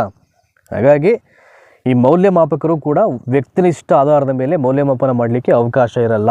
100 ಜನ ವ್ಯಾಲ್ಯೂಯೇಷನ್ ಮಾಡಿದ್ರು ಸೊ ವಸ್ತುನಿಷ್ಠ ಮಾದರಿ ಎಕ್ಸಾಮ್ಸಲ್ಲಿ ಉತ್ತರ ಅಂತಕ್ಕಂಥದ್ದು ಒಂದೇ ಇರುತ್ತೆ, ಆಯಿತಾ. ಹಾಗಾಗಿ ಇಲ್ಲಿ ಯಾವುದೇ ವ್ಯಕ್ತಿನಿಷ್ಠತೆಗೆ ಅವಕಾಶ ಇರಲ್ಲ. ಹಾಗಾಗಿ option 1 is the right answer of this question. So next question number 76, 76ನೇ ಪ್ರಶ್ನೆ ನೋಡೋಣ ಈಗ. ಒಬ್ಬ ವ್ಯಕ್ತಿ ತನ್ನ ನ್ಯೂನತೆಗಳನ್ನು ಇತರರ ಮೇಲೆ ವರ್ಗಾಯಿಸಲು ಪ್ರಯತ್ನಿಸುವಂಥ ತಂತ್ರ ಅಂತ. ಯಾವುದೇ ಒಬ್ಬ ವ್ಯಕ್ತಿ ತನ್ನ ಸಮಸ್ಯೆಗಳನ್ನು, ತನ್ನ ಇರ್ತಕ್ಕಂಥ ವೀಕ್ನೆಸ್ಸನ್ನು ಬೇರೆಯವ್ರ ಮೇಲೆ ಹೇರ್ತಕ್ಕಂಥ ಒಂದು ತಂತ್ರ ಯಾವುದು ಅಂತ, ಪ್ರಯತ್ನ ಮಾಡ್ತಕ್ಕಂಥ ತಂತ್ರ ಯಾವುದು ಅಂತ. ದಮನ, ಹಗಲುಗನಸು ಕಾಣುವಿಕೆ, ಪ್ರಕ್ಷೇಪಣೆ ಮತ್ತು ತರ್ಕಸಮ್ಮತವಾಗಿಸುವಿಕೆ ಅಂತ ಇದೆ. ಸೊ ಇದಕ್ಕೆ ಸರಿಯಾದಂಥ ಒಂದು ಆನ್ಸರ್ ಯಾವುದಪ್ಪ ಅಂದರೆ 76ನೇ ಪ್ರಶ್ನೆಗೆ, ದಟ್ ಈಸ್ ಪ್ರಕ್ಷೇಪಣೆ ಅಂತ ಇದೆಯಲ್ಲ, ಪ್ರಕ್ಷೇಪಣೆ is the right answer of the 76 question ಇಲ್ಲಿ. ಸೊ ಏನಕ್ಕೆ ಪ್ರಕ್ಷೇಪಣೆ ಆಗಿದ್ರೆ, ಇಲ್ಲಿ ಪ್ರಕ್ಷೇಪಣೆ ಅಂತಕ್ಕಂಥದ್ದು ಒಂದು ಡಿಫೆನ್ಸಿವ್ ಟೆಕ್ನಿಕ್, ಇದು ರಕ್ಷಣಾ ತಂತ್ರ ಇದು. ಸೊ ಯಾವುದೇ ಒಬ್ಬ ವ್ಯಕ್ತಿ ತನ್ನಲ್ಲಿರ್ತಕ್ಕಂಥ ಕೆಲವೊಂದು ದೋಷವನ್ನು ಮುಚ್ಚಿಟ್ಕೊಳ್ಳಿಕ್ಕೆ ಅವನೇನು ಮಾಡ್ತಾನೆ, ಬೇರೆಯವ್ರ ಮೇಲೆ ತನ್ನ ದೋಷವನ್ನು ಇಲ್ಲಿ ಆರೋಪ ಮಾಡುವಂಥದ್ದು. ಫಾರ್ ಎಕ್ಸಾಂಪಲ್, ಈಗ ಲಂಚವನ್ನು ಅಪೇಕ್ಷೆ ಮಾಡ್ತಕ್ಕಂಥ ಒಬ್ಬ ವ್ಯಕ್ತಿ ಸಮಾಜದ ಎಲ್ಲ ವ್ಯಕ್ತಿಗಳು ಲಂಚವನ್ನು ಅಪೇಕ್ಷೆ ಮಾಡ್ತಾರೆ ಅಂತಕ್ಕಂಥ ಭಾವನೆಯಿಂದ ಹೇಳುವಂಥದ್ದು. ಏನು ನಾವು ಒಬ್ಬನೇನಾ ಎಲ್ಲ ತಗೊಳ್ತಾರೆ ಅಂತಕ್ಕಂಥ ತನ್ನ ನ್ಯೂನತೆಯನ್ನು ಬೇರೆಯವ್ರ ಮೇಲೂ ಎಲ್ಲರಿಗೂ ಇರತಕ್ಕಂಥ ಒಂದು ತಂತ್ರ ಇದು. ಹಾಗಾಗಿ ಪ್ರಕ್ಷೇಪಣೆ ಇಸ್ ದ ರೈಟ್ ಆನ್ಸರ್ ಇದಕ್ಕೆ. ನೆಕ್ಸ್ಟು ಕ್ವಶನ್ ನಂಬರ್ 77 ನೋಡೋಣ ಈಗ. ಕಾರ್ಯಾಚರಣೆ ಬೋಧನೆಯು ಈ ತತ್ವಗಳನ್ನು ಅನ್ವಯಿಸಿ ರೂಪಿಸಲ್ಪಟ್ಟಿದೆ. ಕಾರ್ಯಾಚರಣೆಯ ಬೋಧನೆಯು ಅಂದರೆ ಬೋಧನೆಯೇ ಒಂದು ವಿಧ ಇದು. ಕಾರ್ಯಾಚರಣೆ ಬೋಧನೆ ಅಂತಕ್ಕಂಥದ್ದು ಇದು ಯಾವ ತತ್ವವನ್ನು ಅನ್ವಯಿಸಿ ರೂಪಿಸಲ್ಪಟ್ಟಿದೆ ಅಂತ 77ನೇದು, ದಟ್ ಈಸ್ ಕ್ರಿಯಾಜನ್ಯ ತತ್ವ ಇದು. ಕಾರ್ಯಾಚರಣೆ, ಕಾರ್ಯ ಅಂದ ತಕ್ಷಣ ಕ್ರಿಯೆಗೆ ಸಂಬಂಧಪಟ್ಟಂಥ ಒಂದು ಕೆಲಸ ಅದು, ಕಾರ್ಯ ಮತ್ತು ಕ್ರಿಯೆ. ಸೊ ಇವೆರಡೂ ಕೂಡ ಪೂರಕವಾದಂಥ ಪದಗಳೇ. ಹಾಗಾಗಿ ಕೆಲವೊಂದು ಪ್ರಶ್ನೆಗಳಿಗೆ ನಿಮಗೆ ಆಪ್ಷನ್ಸಲ್ಲೇ ಉತ್ತರ ಇರುತ್ತೆ ಅಲ್ಲೇ ಈಸಿಯಾಗಿ. ಸೊ ಕೆಲವೊಂದು ಸಮಾನಾರ್ಥಕ ಶಬ್ದಗಳ ಒಂದು ಗ್ರಹಿಕೆ ನಿಮಗಿದ್ದರೆ ಇಮಿಡಿಯೇಟು ಕೆಲವೊಂದು ಪ್ರಶ್ನೆಗಳಿಗೆ ನೀವು ಆನ್ಸರ್ ಮಾಡ್ತಕ್ಕಂಥ ಒಂದು ಅವಕಾಶವನ್ನು ನೀವು ಅಲ್ಲೇ ಆ ಒಂದು ಪ್ರಶ್ನೆಯಲ್ಲೇ ಪಡ್ಕೊಳ್ಬೋದು. ನೋಡಿ, ಕ್ರಿಯಾಜನ್ಯ ಕಲಿಕೆ, ಈ ಕ್ರಿಯಾಜನ್ಯ ಕಲಿಕೆಯನ್ನು ಯಾರು ರೂಪಿಸ್ತಾರೆ ಅಂದರೆ BF ಸ್ಕಿನ್ನರ್ ಅಂತ ಒಬ್ಬ ಮನೋವಿಜ್ಞಾನಿ. ಅವರು ಈ ಕಾರ್ಯಕ್ರಮ ಅನ್ವಯ ಬೋಧನೆ ಎಂಬ ವಿಶಿಷ್ಟ ಬೋಧನೆಯ ತತ್ವವನ್ನು ಹಾಗೂ ಸ್ವಕಲಿಕೆಯ ಸಾಮಗ್ರಿಯನ್ನು ರೂಪಿಸ್ತಾರೆ. ಆಯಿತಾ. ಸೊ ಕ್ರಿಯಾಜನ್ಯ ಅಂತ ಬಂದ ತಕ್ಷಣ ಸೊ ಯಾವ ಒಂದು ಮನೋವಿಜ್ಞಾನಿ ನೆನಪಾಗಬೇಕು ನಿಮಗೆ, BF ಸ್ಕಿನ್ನರು. ಆಯಿತಾ. ಅವರು ಒಂದು ಕಾರ್ಯಕ್ರಮ ಅನ್ವಯ ಬೋಧನೆ ಮತ್ತು ವಿಶಿಷ್ಟ ಬೋಧನೆ ಅಂತಕ್ಕಂಥ ತತ್ವವನ್ನು ಏನು ಮಾಡ್ತಾರೆ, ಅವರು ಸ್ವಕಲಿಕೆ ಅಂತಕ್ಕಂಥ ಸಾಮಗ್ರಿಯನ್ನು ಫಸ್ಟು ರೂಪಿಸ್ತಾರೆ. ಆಯಿತಾ. ಸೊ ನೆಕ್ಸ್ಟು ಇನ್ನು ಒಳನೋಟ ಕಲಿಕೆ ಬರಲ್ಲ, ಇದಕ್ಕೆ ಪ್ರಯತ್ನ ಮತ್ತು ಪ್ರಮಾದ ಕಲಿಕೆ ಬರಲ್ಲ, ಸೋಪಾದಿತ ಅನುಬಂಧದ ಕಲಿಕೆ, ಇವೆಲ್ಲದಕ್ಕೂ ಬೇರೆ ಬೇರೆ ಮನೋವಿಜ್ಞಾನಿಗಳು ಬರ್ತಾರೆ.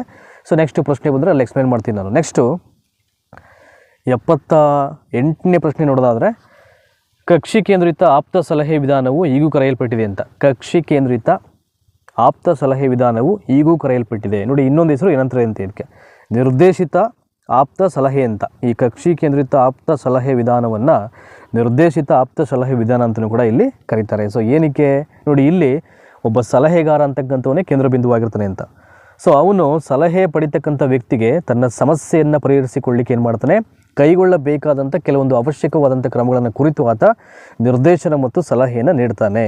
ಹಾಗಾಗಿ ಇಲ್ಲಿ ಸಲಹೆಗಾರ ಸಲಹೆ ಪಡೆಯುವವನ ಆಲೋಚನೆಯನ್ನು ಸರಿಯಾದ ರೀತಿಯಲ್ಲಿ ನಿರ್ದೇಶನ ಮಾಡಲಿಕ್ಕೆ, ಮಾಹಿತಿಯನ್ನು ನೀಡಲಿಕ್ಕೆ ಅವನು ಒಂದಷ್ಟು ವಿವರಣೆಯನ್ನು ಕೊಡ್ತಾನೆ. ಹಾಗಾಗಿ ಈ ಕಕ್ಷಿ ಕೇಂದ್ರಿತ ಆಪ್ತ ಸಲಹೆ ವಿಧಾನವನ್ನು ನಿರ್ದೇಶಿತ ಆಪ್ತ ಸಲಹೆ ವಿಧಾನ ಅಂತಲೂ ಕೂಡ ಇಲ್ಲಿ ಹೇಳಲಾಗುತ್ತೆ. ನೆಕ್ಸ್ಟು ಕ್ವಶನ್ ನಂಬರ್ 79 ನೋಡೋಣ ಈಗ. ಒಬ್ಬ ಹುಡುಗಿ ಒಂದು ಪುಟ್ಟ ಕಥೆಯನ್ನು ಓದ್ತಾಳೆ, ಭಾಳ ಸರಳವಾಗಿದೆ ಇದು.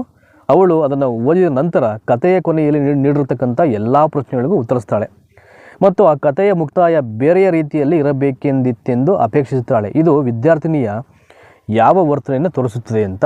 ಭಾಳ ಸಿಂಪಲ್ ಆಗಿದೆ ನೋಡಿ. ಒಂದು ಹುಡುಗಿ ಒಂದು ಕಥೆಯನ್ನು ಓದ್ಕೋತಾಳೆ, ಆ ಕಥೆಗೆ ಸಂಬಂಧಪಟ್ಟಂಥ ಎಲ್ಲ ಪ್ರಶ್ನೆಗಳಿಗೂ ಆಕೆಯನ್ನು ಉತ್ತರವನ್ನು ಕೊಡ್ತಾ ಹೋಗ್ತಾಳೆ ಅವಳು. ಆದರೆ ಕಥೆಯ ಮುಕ್ತಾಯ ಅಂತಕ್ಕಂಥದ್ದು ಬೇರೆ ರೀತಿಯಲ್ಲಿ ಇರಬೇಕಿತ್ತಲ್ಲ ಅಂತಕ್ಕಂಥ ಒಂದು ವಾದವನ್ನು ಅವಳು ಅಪೇಕ್ಷೆ ಪಡ್ತಾಳೆ. ಹಾಗಾಗಿ ಆ ಒಂದು ವಿದ್ಯಾರ್ಥಿನಿಯ ವರ್ತನೆಯನ್ನು ಇದು ಏನು ತೋರಿಸುತ್ತೆ ಅಂತ. ಕತೆ ಓದುವುದರಲ್ಲಿ ಜಾಣತನ, ಸೃಜನಶೀಲತೆ, ತೆರೆದ ಮನಸ್ಸು ಮತ್ತು ಬುದ್ಧಿವಂತಿಕೆ ಇದೆ. ಭಾಳ ಈಸಿಯಾಗಿ ನೀವು ಇದಕ್ಕೆ ಸೃಜನಶೀಲತೆ ಅಂತ ನಾವು ಉತ್ತರವನ್ನು ಇಲ್ಲಿ ಆಯ್ಕೆ ಮಾಡೋದು. ಇದೇ ಇದಕ್ಕೆ ಸರಿಯಾದಂಥ ಉತ್ತರ ಆಗುತ್ತೆ. ಈ ಸೃಜನಶೀಲತೆ ಇರತಕ್ಕಂಥ ಮಕ್ಕಳು ಯಾವಾಗಲೂ ಹೊಸ ರೀತಿಯಾಗಿ ಆಲೋಚನೆಯನ್ನು ಮಾಡ್ತಾ ಇರ್ತಾರೆ. ಯಾವುದಕ್ಕೆ ಸರಿಯಾಗಿರುತ್ತೆ, ಯಾವುದಕ್ಕೆ ತಪ್ಪಾಗಿರುತ್ತೆ, ಯಾವುದಕ್ಕೆ ಸೂಕ್ತವಾದಂಥ ಶೀರ್ಷಿಕೆಯನ್ನು ಹೊಂದಿರ್ಬೋದು ಅಥವಾ ಹೊಂದಿಲ್ಲದೆ ಇರ್ಬೋದು. ಈ ಎಲ್ಲ ಕ್ರಿಯೆಗಳು ಅವರ ತಲೆಯಲ್ಲಿ ಒಂದು ಹೊಸ ಥಾಟ್ಸ್ ಎಲ್ಲ ಹೊಡಿತಾ ಇರ್ತದೆ. ಹಾಗಾಗಿ ಇದಕ್ಕೆ ಸರಿಯಾದಂಥ ಆನ್ಸರ್ ಬಂದು ಸೃಜನಶೀಲತೆ ಅಂತಕ್ಕಂಥದ್ದು ಇಲ್ಲಿ ಸೂಕ್ತವಾದಂಥ ಉತ್ತರ ಆಗುತ್ತೆ. ಸೊ ನೆಕ್ಸ್ಟು ಕ್ವಶನ್ ನಂಬರ್ 80 ನೋಡೋಣ ಈಗ. ಒಬ್ಬ ಹುಡುಗ ಕಡಿಮೆ ಸ್ವಕೇಂದ್ರೀಕೃತ, ಕಡಿಮೆ ಆಕ್ರಮಣಕಾರಿ, ಕಡಿಮೆ ಸ್ವಾರ್ಥಿ ಮತ್ತು ಕಡಿಮೆ ಪರಾವಲಂಬಿ ಆದಾಗ ಆತನು ಈ ಬೆಳವಣಿಗೆಯನ್ನು ತಲುಪಿದ್ದಾನೆ ಎಂದು ತಿಳಿಯಬಹುದು. ನೋಡಿ, ಎಲ್ಲವೂ ಕೂಡ ಕಡಿಮೆ ಇದೆ. ಸ್ವಕೇಂದ್ರೀಕೃತ ಕಡಿಮೆ ಇರ್ತಿದೆ, ಆಕ್ರಮಣಕಾರಿ ಅಂತಕ್ಕಂಥದ್ದು ಕಡಿಮೆ ಇರುತ್ತೆ, ಸ್ವಾರ್ಥ ಅಂತಕ್ಕಂಥದ್ದು ಕಡಿಮೆ ಇರುತ್ತೆ, ಪರಾವಲಂಬಿ ಅಂತಕ್ಕಂಥದ್ದು ಕಡಿಮೆ ಇರುತ್ತೆ. ಇವೆಲ್ಲವೂ ಕಡಿಮೆ ಇದ್ದಾಗ ಆತನ ಯಾವ ಬೆಳವಣಿಗೆಯನ್ನು ತಲುಪಿದ್ದಾನೆ ಅಂತ ನಾವು ಹೇಳಬೇಕೀಗ. ನೋಡಿ, ಇಲ್ಲಿ 4 ಆಪ್ಷನ್ ಇದೆ. ಭೌತಿಕ ಬೆಳವಣಿಗೆ, ಭಾವನಾತ್ಮಕ ಬೆಳವಣಿಗೆ, ಮಾನಸಿಕ ಬೆಳವಣಿಗೆ ಮತ್ತು ಸಾಮಾಜಿಕ ಬೆಳವಣಿಗೆ ಅಂತ ಇದೆ. ಸೊ ಎಲ್ಲದಕ್ಕೂ ಕಂಪೇರ್ ಮಾಡಿದ್ರೆ ಆಪ್ಷನ್ ನಂಬರ್ 4 ಇದೆಯಲ್ಲ, that is a social growth ಅಂತ, ಸಾಮಾಜಿಕ ಬೆಳವಣಿಗೆ ಅಂತಕ್ಕಂಥದ್ದು ಇದಕ್ಕೆ ಸರಿಯಾದಂಥ ಉತ್ತರ ಆಗುತ್ತೆ. ಭಾಳ ಸಿಂಪಲಾಗಿ ಹೇಳ್ಬೋದು ಇದನ್ನೇ. ನೋಡಿ, ಆ ಹುಡುಗನಲ್ಲಿ ಸಾಮಾಜಿಕ ಬೆಳವಣಿಗೆ ಅಂತಕ್ಕಂಥದ್ದು ಉಂಟಾಗಿ ನೆರೆಯವರವ್ರ ಜೊತೆ ಏನು ಮಾಡ್ತಾನೆ, ಇನ್ನು ಬೆರೆತಕ್ಕಂಥ ಲಕ್ಷಣವನ್ನು ಆತ ಮೈಗೂಡಿಸ್ಕೊಂಡಿರ್ತಾನೆ. ಇದರಿಂದ ಅವನಲ್ಲಿ ಕಡಿಮೆ ಆಕ್ರಮಣಕಾರಿಯಾಗಿರ್ಬೋದು, ಕಡಿಮೆ ಸ್ವಾರ್ಥ ಭಾವನೆ ಆಗಿರ್ಬೋದು, ಕಡಿಮೆ ಪರಾವಲಂಬತನವಾಗಿರ್ಬೋದು, ಇವೆಲ್ಲವೂ ಕೂಡ ಅವನಲ್ಲಿ ಅದು ಮೈಗೂಡಿಕೊಳ್ಳುತ್ತೆ. ಹಾಗಾಗಿ ಸಾಮಾಜಿಕ ಬೆಳವಣಿಗೆ ಅಂತಕ್ಕಂಥದ್ದು ಇದಕ್ಕೆ ಸರಿಯಾದಂಥ ಉತ್ತರ ಆಗುತ್ತೆ. ಸೊ ನೆಕ್ಸ್ಟು ಕ್ವಶನ್ ನಂಬರ್ 81 ನೋಡೋಣ. ಈಗ ಒಂದು ಮಗು ಒಂದು ಚಮಚವನ್ನು ಹಿಡಿದುಕೊಳ್ಳುವುದನ್ನು ಕಲಿತಾಗ ಆತನು ಮುಂದೆ ಅದೇ ರೀತಿಯ ಉದ್ದದ ಒಂದು ತೆಳುವಾದ ವಸ್ತುವನ್ನು ಹಿಡಿದುಕೊಳ್ಳಬಲ್ಲ. ಇದು ಮುಂದಿನ ಕಲಿಕೆಗೆ ಏನನ್ನು ಇದು ಅವಕಾಶವನ್ನು ಮಾಡಿಕೊಡುತ್ತೆ ಅಂತ. ಸ್ವಾಂಗೀಕರಣ, ಸ್ಥಳಾವಕಾಶ, ಸ್ಕೀಮಾ, ಹೊಂದಾಣಿಕೆಯಾಗುತ್ತದೆ ಅಂತ. ಇದಕ್ಕೆ ಸರಿಯಾದಂಥ ಉತ್ತರ ಬಂದು ದಟ್ ಈಸ್ ಸ್ಥಳಾವಕಾಶವನ್ನು ಒದಗಿಸುತ್ತೆ ಅಂತ. ಅಂದರೆ ಮುಂದಿನ ಕಲಿಕೆಗೆ ಪ್ರೇರಣೆಯನ್ನು ಕೊಡ್ತಕ್ಕಂಥ ಒಂದು ಪ್ರಕ್ರಿಯೆ ಇದಷ್ಟೇ ಇದು.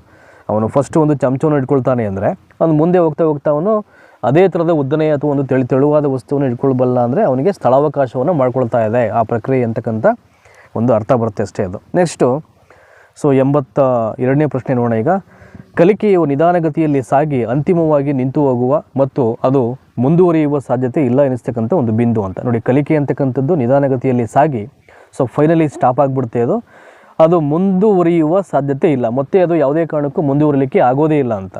ಅಂಥ ಒಂದು ಬಿಂದುವನ್ನು ಏನಂತ ಕರೀತಾರೆ ಅಂತ. ಸಮತಲ, ಆಸಕ್ತಿಯ ಕೊರತೆ, ಬೇಸರ ಮತ್ತು ಕಷ್ಟಕರ ಹಂತ ಅಂತಿದೆ. 82ನೇದಕ್ಕೆ ಸರಿಯಾದಂಥ ಉತ್ತರ ಬಂದು ದಟ್ ಈಸ್ ಸಮತಲ ಅಂತ. ಸಮತಲ ಇಟ್ಸ್ ದ ರೈಟ್ ಆನ್ಸರ್ ಇದಕ್ಕೆ, ಆಯಿತಾ. ಇಲ್ಲಿ ಐ ಥಿಂಕ್ ಆಸಕ್ತಿ ಕೊರತೆ ಆಗಿರ್ಬೋದು ಅಥವಾ ಬೇಸರ ಆಗಿರ್ಬೋದು, ಕಷ್ಟಕರ ಅಂತ ಯಾವುದೂ ಬರಲ್ಲ ಇಲ್ಲಿ. ಕಲಿಕೆ ಅಂತಕ್ಕಂಥದ್ದು ನಿಧಾನವಾಗಿ ಸ್ಲೋ ಆಗಿಬಿಟ್ಟು ಅದು ಕ್ರಮೇಣ ನಿಂತೋಗ್ಬಿಟ್ಟು ಮತ್ತೆ ಯಾವುದೇ ಕಾರಣಕ್ಕೂ ಮುಂದುವರಿಲ್ಲ ಅಂದರೆ ಆ ಒಂದು ಬಿಂದುವನ್ನು ಇಲ್ಲಿ ಸಮತಲ ಬಿಂದು ಅಂತ ಕರೆಯೋದುಂಟು ಇಲ್ಲಿ. ನೆಕ್ಸ್ಟು ಈ ಹಂತವನ್ನು ಕೂಟಯುಗ ಅಂತ ಕರೀತಾರೆ. ಭಾಳ ಈಸಿಯಾಗಿ ಹೇಳ್ಬೋದು. ಕೂಟಯುಗ, ಶಾಲಾಪೂರ್ವ ಅಂತ, ಉತ್ತರ ಬಾಲ್ಯ ಹಂತ, ಅನ್ವೇಷಣ ಅಂತ, ಪ್ರಶ್ನಿಸುವ ಅಂತ. ಭಾಳ ಈಸಿಯಾಗಿ ಹೇಳ್ಬೋದು. ದಟ್ ಈಸ್ ಉತ್ತರ ಬಾಲ್ಯ ಹಂತ ಅಂತ ಏನು ಬರುತ್ತೆ ಇದನ್ನು ಇಲ್ಲಿ ಕೂಟಯುಗ ಅಂತ ಕರೀತಾರೆ. ಇದಕ್ಕೆ ತುಂಬ ಹೆಸರುಗಳು ಬರುತ್ತೆ. ಇದಕ್ಕೆ ಬರೀ ಒಂದಲ್ಲ ಇದು. ಐ ಥಿಂಕ್ ಹದಿಹರೆಯದ ಅಂತ ಅಂತಾರೆ, ಕೂಟಯುಗ ಅಂತಾರೆ, ಲೈಂಗಿಕ ಪರಿಪಕ್ವತೆಯ ಕಾಲ ಅಂತಾರೆ. ಇದನ್ನು ಸುಮಾರು ನೇಮ್ಸ್ ಬರುತ್ತೆ ಇದಕ್ಕೆ, ಈ ಒಂದು ಉತ್ತರ ಬಾಲ್ಯಾವಸ್ಥೆಗೆ. ಇದನ್ನು ಪೂರ್ವ ತಾರುಣ್ಯಾವಧಿ ಅಂತಲೂ ಕರೀತಾರೆ ಇದಕ್ಕೆ, ಈ ಕೂಟಯುಗವನ್ನು, ಆಯಿತಾ. ಇಲ್ಲಿ ಯಾವುದೇ ಒಂದು ಮಗು 6 ವರ್ಷಗಳಾದಾಗ ಅವನು ಸ್ವತಂತ್ರವಾಗಿರಲಿಕ್ಕೆ, ಸ್ವಂತ ಆಹಾರವನ್ನು ಸೇವನೆ ಮಾಡಲಿಕ್ಕೆ, ಬಟ್ಟೆ ಹಾಕೊಳ್ಳಿಕ್ಕೆ ಮತ್ತು ಸ್ನಾನ ಮಾಡಲಿಕ್ಕೆ ಇಚ್ಛೆ ಪಡ್ತಾನೆ ಅಂತ, ಅವನಿಗೆ ಬೇಕಾದಂಥ ರೀತಿಯಲ್ಲಿ. ಈ ಹಂತದ ಮಕ್ಕಳ ಸಾಮಾಜಿಕ ಬೆಳವಣಿಗೆಯಲ್ಲಿ ಏನಾಗುತ್ತೆ, ಸಹಾಯ ಆಗುತ್ತೆ. ಅವರು ಸ್ನೇಹಕೂಟವನ್ನು ರಚಿಸಿಕೊಳ್ಳಲಿಕ್ಕೆ ದಾರಿ ಮಾಡಿಕೊಳ್ತಾರೆ. ಹಾಗಾಗಿ ಇದನ್ನು ಇಲ್ಲಿ ಉತ್ತರ ಬಾಲ್ಯ ಹಂತವನ್ನು ಕೂಟಯುಗ ಅಂತ ಕರೆಯೋದು. ಇದನ್ನು ಪೂರ್ವ ತಾರುಣ್ಯಾವಧಿ ಅಂತಲೂ ಕೂಡ ಮತ್ತೊಂದು ಹೆಸರಲ್ಲಿ ಕರೀತಾರೆ. ನೆಕ್ಸ್ಟು ಕ್ವಶನ್ ನಂಬರ್ 84 ನೋಡೋಣ. ಈಗ ಇಲ್ಲೇನಿದೆ ಅಂತ. ಒಬ್ಬ ಶಿಕ್ಷಕನು ತನ್ನ ವಿದ್ಯಾರ್ಥಿಗಳ ಮಾನಸಿಕ ಆರೋಗ್ಯವನ್ನು ಕಾಪಾಡಲು ಕೈಗೊಳ್ಳಬೇಕಾದ ಕ್ರಮ ಅಂತ. ಒಬ್ಬ ಶಿಕ್ಷಕನು ತನ್ನ ವಿದ್ಯಾರ್ಥಿಗಳ ಮಾನಸಿಕ ಆರೋಗ್ಯವನ್ನು ಕಾಪಾಡಲಿಕ್ಕೆ ಕೈಗೊಳ್ಳಬೇಕಾದಂಥ ಕ್ರಮ. ಯಾವ ಕ್ರಮವನ್ನು ಕೈಗೊಳ್ಳಬೇಕು ಅಂತ, ಮಾನಸಿಕ ಆರೋಗ್ಯವನ್ನು ಕಾಪಾಡಲಿಕ್ಕೆ ಅಂತ ಒಬ್ಬ ಶಿಕ್ಷಕ ಆಗಾಗ ಪ್ರವಾಸ ಕೈಗೊಳ್ಳುವುದು, ವಿದ್ಯಾರ್ಥಿಗಳನ್ನು ಉನ್ನತ ಅಂಕ ಗಳಿಸುವಂತೆ ಪ್ರೋತ್ಸಾಹಿಸುವುದು, ಅನಾರೋಗ್ಯಕರ ಸ್ಪರ್ಧೆಗಳನ್ನು ತಡೆಗಟ್ಟುವುದು, ಸಹಪಠ್ಯ ಚಟುವಟಿಕೆಯಲ್ಲಿ ಭಾಗವಹಿಸುವಂತೆ ಮಾಡುವುದು. ನೋಡಿ, 84ನೇದಕ್ಕೆ ಭಾಳ ಈಸಿಯಾದಂಥ ಐ ಥಿಂಕ್ ಸರಿಯಾದಂಥ ಇಲ್ಲಿ ಆನ್ಸರ್ ಯಾವುದಪ್ಪ ಅಂದರೆ ನೋಡಿ 4ನೇದು ಇದೆಯಲ್ಲ, ಸಹಪಠ್ಯ ಚಟುವಟಿಕೆಯಲ್ಲಿ ಭಾಗವಹಿಸುವಂತೆ ಮಾಡುವುದು ಅಂತ. ಅವಾಗ ಏನಾಗುತ್ತೆ, ಆತನ ಮಾನಸಿಕ ಆರೋಗ್ಯ ಸ್ಥಿರವಾಗಿರುತ್ತೆ ಅಂತ. ಯಾವಾಗಲೂ ಬರೀ ಬೋಧನೆ ಮಾಡ್ತಾ ಇದ್ದರೆ ವಿಷಯಕ್ಕೆ ಸಂಬಂಧಪಟ್ಟಂಥ ಪಾಠ ಪ್ರವಚನವನ್ನು ಬಿಟ್ಟು ಕೆಲವೊಂದು ಸಹಪಠ್ಯ ಚಟುವಟಿಕೆ ಅಂದರೆ ಬೇರೆ ರೀತಿಯ ಆ್ಯಕ್ಟಿವಿಟೀಸಲ್ಲಿ ಆ ಒಂದು ವಿದ್ಯಾರ್ಥಿಗಳನ್ನು ತೊಡಗಿಸಬೇಕು. ಹಾಗಾಗಿ ಏನಾಗುತ್ತೆ, ಅವರಿಗೆ ಆರೋಗ್ಯನೂ ಕೂಡ ಸ್ಥಿರವಾಗಿರುತ್ತೆ, ಚೆನ್ನಾಗಿರುತ್ತೆ. ಅವರು ಕ್ರಿಯಾತ್ಮಕವಾಗಿ ಕೆಲವೊಂದು ಸಹಪಠ್ಯ ಚಟುವಟಿಕೆಯಲ್ಲಿ ಮಕ್ಕಳು ಅವರು ತೊಡಗಿಸ್ಕೊಳ್ಳಿಕ್ಕೆ ಸಹಾಯ ಆಗುತ್ತೆ. ನೆಕ್ಸ್ಟು ಕ್ವಶನ್ ನಂಬರ್ 85 ನೋಡೋಣ. ಈಗ ಒಬ್ಬ ಹುಡುಗಿ ಒಂದು ಸಮಸ್ಯೆಗೆ ಪರಿಹಾರವನ್ನು ಕಂಡುಕೊಳ್ಳಬೇಕಾಗಿದೆ, ಆದರೆ ಆಕೆ ಸಮಸ್ಯೆಗೆ ಪರಿಹಾರ ಕಂಡುಕೊಳ್ಳುವುದನ್ನು ಬಿಟ್ಟು ಅಳಲು ಆರಂಭ ಮಾಡ್ತಾಳೆ. ನೋಡಿ, ಯಾವುದೋ ಒಂದು ಸಮಸ್ಯೆ ಆಗಿರುತ್ತೆ ಒಂದು ಹುಡುಗಿಗೆ, ಅವಳು ಏನು ಮಾಡಬೇಕು, ಸಮಸ್ಯೆಗೆ ಪರಿಹಾರ ಕಂಡುಕೊಡ್ಬೇಕು. ಅದು ಬಿಟ್ಬಿಟ್ಟು ಅಳ್ಳಿಕ್ಕೆ ಸ್ಟಾರ್ಟ್ ಮಾಡ್ತಾಳೆ ಅವಳು. ಇದು ಏನನ್ನು ಸೂಚಿಸುತ್ತೆ ಅಂತ. ಅದು 4 ಆಪ್ಷನ್ ಇದೆ: ಪಲಾಯನ, ಹೊಂದಾಣಿಕೆ, ಪ್ರತಿಗಮನ ಮತ್ತು ನಕಾರಾತ್ಮಕತೆ ಅಂತ ಇದೆ. ಸರಿಯಾದಂಥ ಆನ್ಸರ್ ಬಂದು ಇದಕ್ಕೆ ಪ್ರತಿಗಮನ ಅಂತ ಆಗುತ್ತೆ. ಅಂದರೆ ಪರಿಹಾರವನ್ನು ಕಂಡುಕೊಳ್ಳದೆ ಅದರಿಂದ ಎಸ್ಕೇಪ್ ಆಗುವುದು ಅಂತಂದರೆ ಅದು ರಕ್ಷಣಾ ತಂತ್ರ. ಅದು ಸಮಸ್ಯೆಗೆ ಪರಿಹಾರವನ್ನು ಕಂಡುಕೊಳ್ಳದೆ ಅಳೋಕ್ಕೆ ಸ್ಟಾರ್ಟ್ ಮಾಡೋದು. ಅದು ಒಂದು ರೀತಿ ಏನಾಗುತ್ತೆ, ರಕ್ಷಣಾ ತಂತ್ರ ಆಗುತ್ತೆ. ಹಾಗಾಗಿ ಇಲ್ಲಿ ದಟ್ ಈಸ್ ಇದಕ್ಕೆ ಪ್ರತಿಗಮನ ಅಲ್ಲ, ಪಲಾಯನ ಇದೆ ಆ್ಯಕ್ಚುಲಿ ಸರಿಯಾದಂಥ ಆನ್ಸರ್ ಬಂದು. ನಾನೇ ಸ್ವಲ್ಪ ಕನ್ಫ್ಯೂಸ್ ಆದೆ ಇಲ್ಲಿ. ಪಲಾಯನ ಅಂದರೆ ಸಮಸ್ಯೆಗೆ ಪರಿಹಾರವನ್ನು ಕಂಡುಕೊಳ್ಳಲಿಕ್ಕೆ ಆಗದೇ ಎಸ್ಕೇಪ್ ಆಗೋದು, ಒಂದು ರಕ್ಷಣಾ ತಂತ್ರ. ಅದು ಒಳಗೆ ಸ್ಟಾರ್ಟ್ ಮಾಡ್ಬಿಡೋದು ಅಂತ, ಆಯಿತಾ. ಕೆಲವೊಂದು ಸಲ ನಮ್ಮದು ತಪ್ಪಿರುತ್ತೆ, ತಪ್ಪನ್ನು ಒಪ್ಕೊಳ್ಳೋಕ್ಕಾಗದೆ ಒಳಗೆ ಸ್ಟಾರ್ಟ್ ಮಾಡ್ಬಿಡ್ತೀವಿ ನಾವು, ಸಿಂಪತಿ ಕ್ರಿಯೇಟ್ ಆಗಿಬಿಡಲಿ, ನಮ್ಮನ್ನು ಯಾರು ಏನು ಬೈದಿರಲಿ ಅಂತ. ಸೊ ಅದು ಕೂಡ ಒಂದು ಭಾಗ, ಇದಕ್ಕೆ ಸಂಬಂಧಪಟ್ಟಂಥ ಒಂದು ಪೂರಕವಾದಂಥ ಒಂದು ಎಕ್ಸಾಂಪಲ್ ಅದು. ಸೊ ಇದು ಕೂಡ ಹಾಗೆಯೇ ಪಲಾಯನವಾದ ಅಂತ ಕರಿತಿದ್ದಾನೆ. ಅಂದರೆ ಸೊ ಅಳುವುದು ಕೂಡ ರಕ್ಷಣಾ ತಂತ್ರದ ಒಂದು ಪಲಾಯನವಾದವಾಗಿರುತ್ತೆ ಅಂತಷ್ಟೇ. ನೆಕ್ಸ್ಟು ಕ್ವಶನ್ ನಂಬರ್ 86 ನೋಡೋಣ. ಈಗ ಪ್ರೇರಣೆಯ ಪರಿಕಲ್ಪನೆಯನ್ನು ಸೂಕ್ತವಾಗಿ ಹೀಗೆ ವ್ಯಾಖ್ಯಾನಿಸಲಾಗಿದೆ. ಪ್ರೇರಣೆಯ ಪರಿಕಲ್ಪನೆಯನ್ನು ಸೂಕ್ತವಾಗಿ ನಾವು ಹೇಗೆ ವ್ಯಾಖ್ಯಾನ ಮಾಡುವುದು ಅಂತ. ಹೆಚ್ಚು ವಸ್ತುಗಳನ್ನು ನೆನಪಿನಲ್ಲಿಟ್ಟುಕೊಳ್ತಕ್ಕಂಥ ಸಾಮರ್ಥ್ಯ, ಹೆಚ್ಚು ಅಂಕವನ್ನು ಗಳಿಸುವ ಸಾಮರ್ಥ್ಯ, ಮಾನ್ಯತೆ ಗಳಿಸುವ ಸಾಮರ್ಥ್ಯ, ಅವನ ಅಥವಾ ಅವಳ ಗುರಿ ಸಾಧಿಸ್ತಕ್ಕಂಥ ಸಾಮರ್ಥ್ಯ ಅಂತ. ಸೊ ಸರಿಯಾದಂಥ ಆನ್ಸರ್ ಬಂದ್ಬಿಟ್ಟು ನೋಡಿ ಆಪ್ಷನ್ 4 ಇದೆಯಲ್ಲ, ಅವನ ಮತ್ತು ಅವಳ ಗುರಿಯನ್ನು ಸಾಧಿಸ್ತಕ್ಕಂಥ ಸಾಮರ್ಥ್ಯ ಅಂತ ವ್ಯಾಖ್ಯಾನವನ್ನು ಮಾಡ್ಬೋದು. ಯಾವುದಕ್ಕೆ? ಪರಿಕಲ್ಪನೆಯನ್ನು ಸೂಕ್ತವಾಗಿ ವ್ಯಾಖ್ಯಾನ ಮಾಡೋದಾದರೆ. ನೋಡಿ ಇಲ್ಲಿ ಪ್ರೇರಣೆ ಅಥವಾ ಅಭಿಪ್ರೇರಣೆ ಅಂದರೆ ನೋಡಿ ಎರಡು ಒಂದೇ. ಮೋಟಿವೇಶನ್ ಅಂತ ಇಂಗ್ಲೀಷಲ್ಲಿ ಒಂದೇ ವರ್ಡ್ ಮೋಟಿವೇಶನ್, ಕನ್ನಡದಲ್ಲಿ ಪ್ರೇರಣೆ ಮತ್ತು ಅಭಿಪ್ರೇರಣೆ ಅಂತ ಕರೀತಾರೆ ಅದನ್ನು. ಸೊ ಏನಂಗಂದರೆ ಯಾವುದೇ ಒಂದು ಚಟುವಟಿಕೆಯನ್ನು ಹುರಿದುಂಬಿಸ್ತಕ್ಕಂಥ ಮತ್ತು ಅದನ್ನು ಕಾಪಾಡಿಕೊಳ್ತಕ್ಕಂಥ ಮತ್ತು ನಿಯಂತ್ರಿಸ್ತಕ್ಕಂಥ ಒಂದು ಪ್ರಕ್ರಿಯೆ ಅದು. ಸೂಕ್ತ ಅಭಿಪ್ರೇರಣೆ ಯಾವ ಚಟುವಟಿಕೆಯ ಕಲಿಕೆಯನ್ನು ಉಂಟು ಮಾಡುತ್ತದೆಯೋ ಅದನ್ನು ಚಾಲನೆಗೆ ನಾವು ಅಣಿ ಮಾಡುವುದಲ್ಲದೆ ಆ ಚಟುವಟಿಕೆಯನ್ನು ಅದೇ ರೀತಿಯಲ್ಲಿ ಕಾಪಾಡಿಕೊಂಡು ನಾವು ಅದನ್ನು ಮಾಡಬೇಕಾಗುತ್ತೆ. ಸೊ ಅದನ್ನು ಇಲ್ಲಿ ನಾವು ಮೋಟಿವೇಶನ್, ಅಭಿಪ್ರೇರಣೆ ಅಥವಾ ಪ್ರೇರಣೆ ಅಂತ ಕರೆಯೋದು. ಹಾಗಾಗಿ ಇದರ ಪರಿಕಲ್ಪನೆಯನ್ನು ನಾವು ಅವನ ಅಥವಾ ಅವಳ ಗುರಿ ಸಾಧಿಸ್ತಕ್ಕಂಥ ಸಾಮರ್ಥ್ಯ ಅಂತ ಭಾಳ ಈಸಿಯಾಗಿ ಹೇಳ್ಬೋದು. So next let's move on the question number 87. ಶಿಕ್ಷಕರು ತನ್ನ ಮಕ್ಕಳನ್ನು ಗೃಹ ಕೈಗಾರಿಕಾ ಸ್ಥಳಕ್ಕೆ ಕರೆದುಕೊಂಡು ಹೋಗಿ ಅಲ್ಲಿ ನೇಯುವುದು, ಬುಟ್ಟಿ ಹೆಣೆಯುವುದು ಮತ್ತು ಆಟದ ಸಾಮಾನುಗಳನ್ನು ವೀಕ್ಷಿಸುತ್ತಾರೆ. ಶಿಕ್ಷಕರು ವಿದ್ಯಾರ್ಥಿಗಳ ವರ್ತನೆಯನ್ನು ಪರೀಕ್ಷಿಸುತ್ತಾರೆ. ಇದಕ್ಕೆ ಉದಾಹರಣೆಯಾಗಿದೆ. ನೋಡಿ ಯಾವುದಕ್ಕೆ ಇದು? ಸೊ ಯಾದರಚಿತ ಮೌಲ್ಯಮಾಪನ, ಪರಿಮಾಣಾತ್ಮಕ ಮತ್ತು ಸಂಕಲಾತ್ಮಕ ಮೌಲ್ಯಮಾಪನ ಅಂತ ಇದೆ 87ನೇ ಪ್ರಶ್ನೆಗೆ. ಸೊ ಇದಕ್ಕೆ ನನ್ನ ಪ್ರಕಾರವಾಗಿ ದಟ್ ಈಸ್ ಯಾದರಹಿತ ಮೌಲ್ಯಮಾಪನ ಅಂತ ಇದೆಯಲ್ಲ, and it's A right answer ಆಗುತ್ತೆ ಇದಕ್ಕೆ. ನೋಡಿ ಯಾವುದೇ ಒಬ್ಬ ಶಿಕ್ಷಕ ತನ್ನ ಮಕ್ಕಳನ್ನು ಐ ಥಿಂಕ್ ಗುಡಿ ಕೈಗಾರಿಕೆಗಳು, ಹೌಸ್ ಹೋಲ್ಡಿಂಗ್ ಇಂಡಸ್ಟ್ರೀಸ್ ಅಂತ ನಾವೇನು ಕರಿತೀವಿ, ಆ ಒಂದು ಪ್ಲೇಸ್ಗೆ ಕರ್ಕೊಂಡು ಹೋಗ್ಬಿಟ್ಟು ಅಲ್ಲಿ ಬಟ್ಟೆ ನೇಯೋದಾಗಿರ್ಬೋದು, ಬುಟ್ಟಿ ಹೆಣೆಯೋದಾಗಿರ್ಬೋದು, ಮಟ್ಟದ ಆಟದ ಸಾಮಾನುಗಳನ್ನು ವೀಕ್ಷಣೆ ಮಾಡಲಿಕ್ಕೆ ಹೇಳ್ತಾರೆ. ಸೊ ಶಿಕ್ಷಕರು ವಿದ್ಯಾರ್ಥಿಗಳ ವರ್ತನೆಯನ್ನು ಪರೀಕ್ಷೆ ಮಾಡ್ತಾರೆ. ಯಾವುದಕ್ಕೆ ಉದಾಹರಣೆ ಅಂದರೆ ಯಾದರಚಿತ ಮೌಲ್ಯಮಾಪನ ಅಂತ. ಇದಕ್ಕೆ ಇನ್ನೊಂದು ಹೆಸರು ರಚನಾತ್ಮಕ ಅಂತ ಹೇಳ್ತಾನೆ. ಅಂದರೆ ಯಾವುದೇ ಒಂದು ವಿದ್ಯಾರ್ಥಿ ಒಂದು ಕಾರ್ಯವನ್ನು ನಿರ್ವಹಿಸುವಾಗ ಆ ಕಾರ್ಯ, ವಸ್ತು ಅಥವಾ ಸನ್ನಿವೇಶವನ್ನು ಆತ ಹೇಗೆ ನೋಡ್ತಾನೆ ಮತ್ತು ಹೇಗೆ ನಿರ್ವಹಣೆ ಮಾಡ್ತಾನೆ ಎಂಬುದನ್ನು ಮೌಲ್ಯಮಾಪನ ಮಾಡುತ್ತೆ. ಆಯಿತಾ? ಸೊ ಇದನ್ನು ರಚನಾತ್ಮಕ ಮೌಲ್ಯಮಾಪನ ಅಥವಾ ಯಾದರಚಿತ ಮೌಲ್ಯಮಾಪನ ಅಂತ ಕರೆಯೋದುಂಟು. ಇದು ಒಂದು ಪ್ರಕ್ರಿಯೆಯನ್ನು ನಿರಂತರವಾಗಿ ಮೌಲ್ಯಮಾಪನ ಮಾಡುತ್ತೆ ಇದು. ಆಯಿತಾ? ಸೊ ನೆಕ್ಸ್ಟು ಕ್ವಶನ್ ನಂಬರ್ 88 ನೋಡೋಣ. ಈಗ ತರಗತಿಯ ಪ್ರತಿ ಮಗುವಿಗೆ ವಿವಿಧ ಸನ್ನಿವೇಶಗಳಿರ್ತಕ್ಕಂಥ ಕಾರ್ಡ್ಗಳನ್ನು ಕೊಡಲಾಗುತ್ತೆ. ಪ್ರತಿ ಮಗುವು ಆ ಸನ್ನಿವೇಶವನ್ನು ಕುರಿತು ಕಥೆಯನ್ನು ಹೆಣೆಯಬೇಕಾಗುತ್ತದೆ ಮತ್ತು ಈ ಕಥೆಯನ್ನು ಆಧರಿಸಿ ಶಿಕ್ಷಕನು ವಿದ್ಯಾರ್ಥಿಯ ವರ್ತನೆಯನ್ನು ಅರ್ಥ ಮಾಡಿಕೊಳ್ಳುತ್ತಾನೆ. ಈ ತಂತ್ರವು ನೋಡಿ, ತರಗತಿಯ ಪ್ರತಿ ಮಗುವಿಗೆ ವಿವಿಧ ಸನ್ನಿವೇಶಗಳಿರ್ತಕ್ಕಂಥ ಅಂದರೆ ಬೇರೆ ಬೇರೆ ಸನ್ನಿವೇಶಗಳ ಕಾರ್ಡನ್ನು ಕೊಡಲಾಗುತ್ತೆ ತರಗತಿಯ ಪ್ರತಿ ಮಗುವಿಗೆ. ಸೊ ಪ್ರತಿ ಮಗು ಏನು ಮಾಡುತ್ತೆ, ಆ ಸನ್ನಿವೇಶವನ್ನು ಕುರಿತು ಕಥೆಯನ್ನು ಹೇಳಬೇಕಾಗುತ್ತೆ ಅಂತ. ಸೊ ಮತ್ತು ಆ ಕಥೆಯನ್ನು ಆಧರಿಸಿ ಶಿಕ್ಷಕನು ವಿದ್ಯಾರ್ಥಿಯ ವರ್ತನೆಯನ್ನು ಅರ್ಥ ಮಾಡ್ಕೊಳ್ತಾನೆ. ಈ ತಂತ್ರ ಯಾವುದು ಅಂತ? ಸಂದರ್ಶನ, ಪ್ರಕ್ಷೇಪಣ, ವೀಕ್ಷಣೆ ಮತ್ತು ಆಪ್ತ ಸಲಹೆ ಅಂತಿದೆ. ಸೊ ಇದಕ್ಕೆ ಸರಿಯಾದಂಥ ಒಂದು ಆನ್ಸರ್ ಬಂದು 88ನೇ ಪ್ರಶ್ನೆಗೆ ದಟ್ ಈಸ್ ಪ್ರಕ್ಷೇಪಣ ತಂತ್ರ ಆಗುತ್ತೆ. ಪ್ರಕ್ಷೇಪಣ ತಂತ್ರ ಸರಿಯಾದಂಥ ಆನ್ಸರ್ ಆಗುತ್ತೆ. ಸೊ ಇದು ಒಬ್ಬ ವ್ಯಕ್ತಿತ್ವವನ್ನು ನಡೀತಕ್ಕಂಥ ಒಂದು ವಿಧಾನ ಇದು. ಯಾವುದು? ಪ್ರಕ್ಷೇಪಣ ತಂತ್ರ ಇದು. ಸೊ ಯಾವುದಾದ್ರು ಒಂದು ಮಗುವಿಗೆ ಏನಾದರೂ ಆ್ಯಕ್ಟಿವಿಟಿಯನ್ನು ಕೊಟ್ಟಾಗ ಮತ್ತು ಅಭ್ಯರ್ಥಿಯು ತಾನು ಸಂಪರ್ಕದೊಂದಿಗೆ ಬರ್ತಕ್ಕಂಥ ಯಾವುದಾದ್ರೂ ಒಂದು ವಸ್ತು, ವಿಷಯ ಅಥವಾ ಸಂಗತಿಯಲ್ಲಿ ತನ್ನದೇ ಆದಂಥ ಚೇತನ ಅಥವಾ ಸುಪ್ತ ಚೇತನದ ಮಾನಸಿಕ ವಿಚಾರಧಾರೆಗಳನ್ನು ಏನು ಮಾಡ್ತಾನೆ ಅವನು, ಆಕಾಂಕ್ಷೆಗಳನ್ನು ಮತ್ತು ತುಮುಲತೆಗಳನ್ನು ಇಲ್ಲವೇ ತನಗೆ ಅರಿವಿಲ್ಲದಂತೆ ಅಥವಾ ಅರಿವಿದ್ದು ಹೊರಗಿಡುವುದೇ ಪ್ರಕ್ಷೇಪಣ ತಂತ್ರವಾಗಿದೆ. ಹಾಗಾಗಿ ಒಂದು ಮಗುವಿನ ಅರ್ಹತೆಯನ್ನು ಅಥವಾ ವ್ಯಕ್ತಿತ್ವವನ್ನು ಅಳಿತಕ್ಕಂಥ ಒಂದು ವಿಧಾನವಾಗಿರುತ್ತೆ ಇದು ಪ್ರಕ್ಷೇಪಣ ತಂತ್ರ. ಹಾಗಾಗಿ 88ನೇದಕ್ಕೆ ಆಪ್ಷನ್ 2 ಇದೆಯಲ್ಲ, ಇಟ್ಸ್ ಎಸ್ ರೈಟ್ ಆನ್ಸರ್ ಇದು. ನೆಕ್ಸ್ಟು 89ನೇ ಪ್ರಶ್ನೆ, ಸಂವೇಗ ಅಂತಕ್ಕಂಥದ್ದು ಏನನ್ನು ರೆಪ್ರೆಸೆಂಟ್ ಮಾಡುತ್ತೆ ಅಂತ. ಸಂವೇಗ ಏನನ್ನು ಪ್ರತಿನಿಧಿಸುತ್ತದೆ ಅಂತ. ದಟ್ ಈಸ್ ಕದಡು ಅಂತ ಇದೆಯಲ್ಲ, ಕದಡು ಅಂತಕ್ಕಂಥದ್ದು ಇದಕ್ಕೆ ಸರಿಯಾದಂಥ ಆನ್ಸರ್ ಆಗುತ್ತೆ. ಕದಡು ಅಂತ ಆಗುತ್ತೆ ಇದಕ್ಕೆ. ಏಕೆಂದರೆ ಸಂವೇಗಗಳು ಅಂತಕ್ಕಂಥದ್ದು ವೃತ್ತಿಯಲ್ಲಿ ಯಾವಾಗಲೂ ಸ್ಥಿರವಾಗಿರಲ್ಲ. ಅದು ಯಾವಾಗಲೂ ಕ್ಷಣದಿಂದ ಕ್ಷಣಕ್ಕೆ ನಿರಂತರವಾಗಿ ಬದಲಾಗ್ತಾ ಇರುತ್ತೆ. ಹಾಗಾಗಿ ಅದನ್ನು ಕದಡು ಅಂತಕ್ಕಂಥದ್ದು ಆನ್ಸರ್ ಬರುತ್ತೆ. ಕದಡುವುದು ಅಂತ ಅಂದರೆ ಬದಲಾವಣೆಗೆ ಒಳಗಾಗೋದು ಅಂತ. ಆಯಿತಾ? Next the last question of this paper 2014 ನಡೆದಂಥ ಒಂದು ಚೈಲ್ಡ್ ಡೆವಲಪ್ಮೆಂಟ್ ಆ್ಯಂಡ್ ಪೆಡಾಗಜಿ ಒಂದು ಪತ್ರಿಕೆಯ ಕೊನೆಯ ಪ್ರಶ್ನೆ, 30ನೇ ಪ್ರಶ್ನೆ ಇದು. ಅಂದರೆ 90 ಅಂತ ಇದೆ, 61ರಿಂದ 90 ಅಂದರೆ ಅದು 30ನೇ ಪ್ರಶ್ನೆಗೆ ಬರುತ್ತೆ ಇದು. The last question of this video session. ಗುಂಪಿನಲ್ಲಿ ವ್ಯಕ್ತಿಯ ಸ್ಥಾನವನ್ನು ಅಳೆಯುವ ಸೂಕ್ತವಾದ ವಿಧಾನ ಅಂತ. ಯಾವುದಾದ್ರು ಒಂದು ಗುಂಪಿನಲ್ಲಿ ಒಬ್ಬ ವ್ಯಕ್ತಿಯ ಸ್ಥಾನವನ್ನು ಅಳಿಬೇಕಾದ್ರೆ ಯಾವ ಒಂದು ವಿಧಾನವನ್ನು ಬಳಸ್ತೀವಿ ಅಂತ. ಸೊ ಭಾಳ ಸರಳವಾಗಿದೆ. ದಟ್ ಈಸ್ ಸಮಾಜ ಮಿತಿ ತಂತ್ರ. ಸೊ ಗುಂಪು ಅಂತ ಬಂದ ತಕ್ಷಣ ನೀವು ಕಣ್ಮುಚ್ಕೊಂಡು ಸಮಾಜ ಮಿತಿ ಅಂತ ಹೇಳ್ಬೋದು ಈಸಿಯಾಗಿ. ನೋಡಿ, ಇಲ್ಲಿ ಸಮೂಹದ ಸದಸ್ಯರು ಪರಸ್ಪರ ಹೊಂದಿರತಕ್ಕಂಥ ಒಲವು ಮತ್ತು ತಿರಸ್ಕಾರ, ಸಮೂಹದ ಪ್ರತಿಯೊಬ್ಬ ಸದಸ್ಯನ ಜನಪ್ರಿಯತೆ, ಪ್ರತಿಯೊಬ್ಬ ಸದಸ್ಯ ಬೇರೆಯವರಿಂದ ಎಷ್ಟರ ಮಟ್ಟಿಗೆ ಸ್ವೀಕರಿಸಲ್ಪಟ್ಟಿದ್ದಾನೆ, ಇಂತಹ ಅಂತರ ವ್ಯಕ್ತಿ ಬಾಂಧವ್ಯವನ್ನು ಅಳತೆ ಮಾಡಲಿಕ್ಕಿರ್ತಕ್ಕಂಥ ಒಂದು ಶಾಸ್ತ್ರ ಇಲ್ಲಿ ಸಮಾಜ ಮಿತಿ ತಂತ್ರ. ಇದೇನು ಮಾಡುತ್ತೆ, ಒಂದು ಸಮೂಹದ ಸನ್ನಿವೇಶದಲ್ಲಿ ಕಂಡುಬರ್ತಕ್ಕಂಥ ಸ್ನೇಹದ ವಿನ್ಯಾಸಗಳನ್ನು ತಿಳಿದು ಮತ್ತು ವಿಶ್ಲೇಷಣೆ ಮಾಡಲಿಕ್ಕೆ ಬಳಸ್ತಕ್ಕಂಥ ಒಂದು ವಿಧಾನವಾಗಿರುತ್ತೆ. ಹಾಗಾಗಿ ಗುಂಪಿನಲ್ಲಿ ಯಾವುದೇ ಒಬ್ಬ ವ್ಯಕ್ತಿಯ ಸ್ಥಾನವನ್ನು ಅಳಿಬೇಕು ಅಂದರೆ ಅದಕ್ಕೆ ಸೂಕ್ತವಾದ ವಿಧಾನ ಯಾವುದಪ್ಪ ಅಂದರೆ ಸಮಾಜ ಮಿತಿ ತಂತ್ರ. ಸೊ 30 ಪ್ರಶ್ನೆಗಳಿಗೆ ಸರಿಯಾದಂಥ ಉತ್ತರವನ್ನು ಹೇಳಿ ಅದಕ್ಕೆ ಪೂರಕವಾದಂಥ ಎಕ್ಸ್ಪ್ಲನೇಷನ್ಸನ್ನು ಮಾಡಿದ್ದೀನಿ. ಸೊ ನಿಮ್ಮೆಲ್ಲರಿಗೂ ಇಷ್ಟವಾದರೆ ದಯಮಾಡಿ ಮರದೇ ಶೇರ್ ಮಾಡಿ.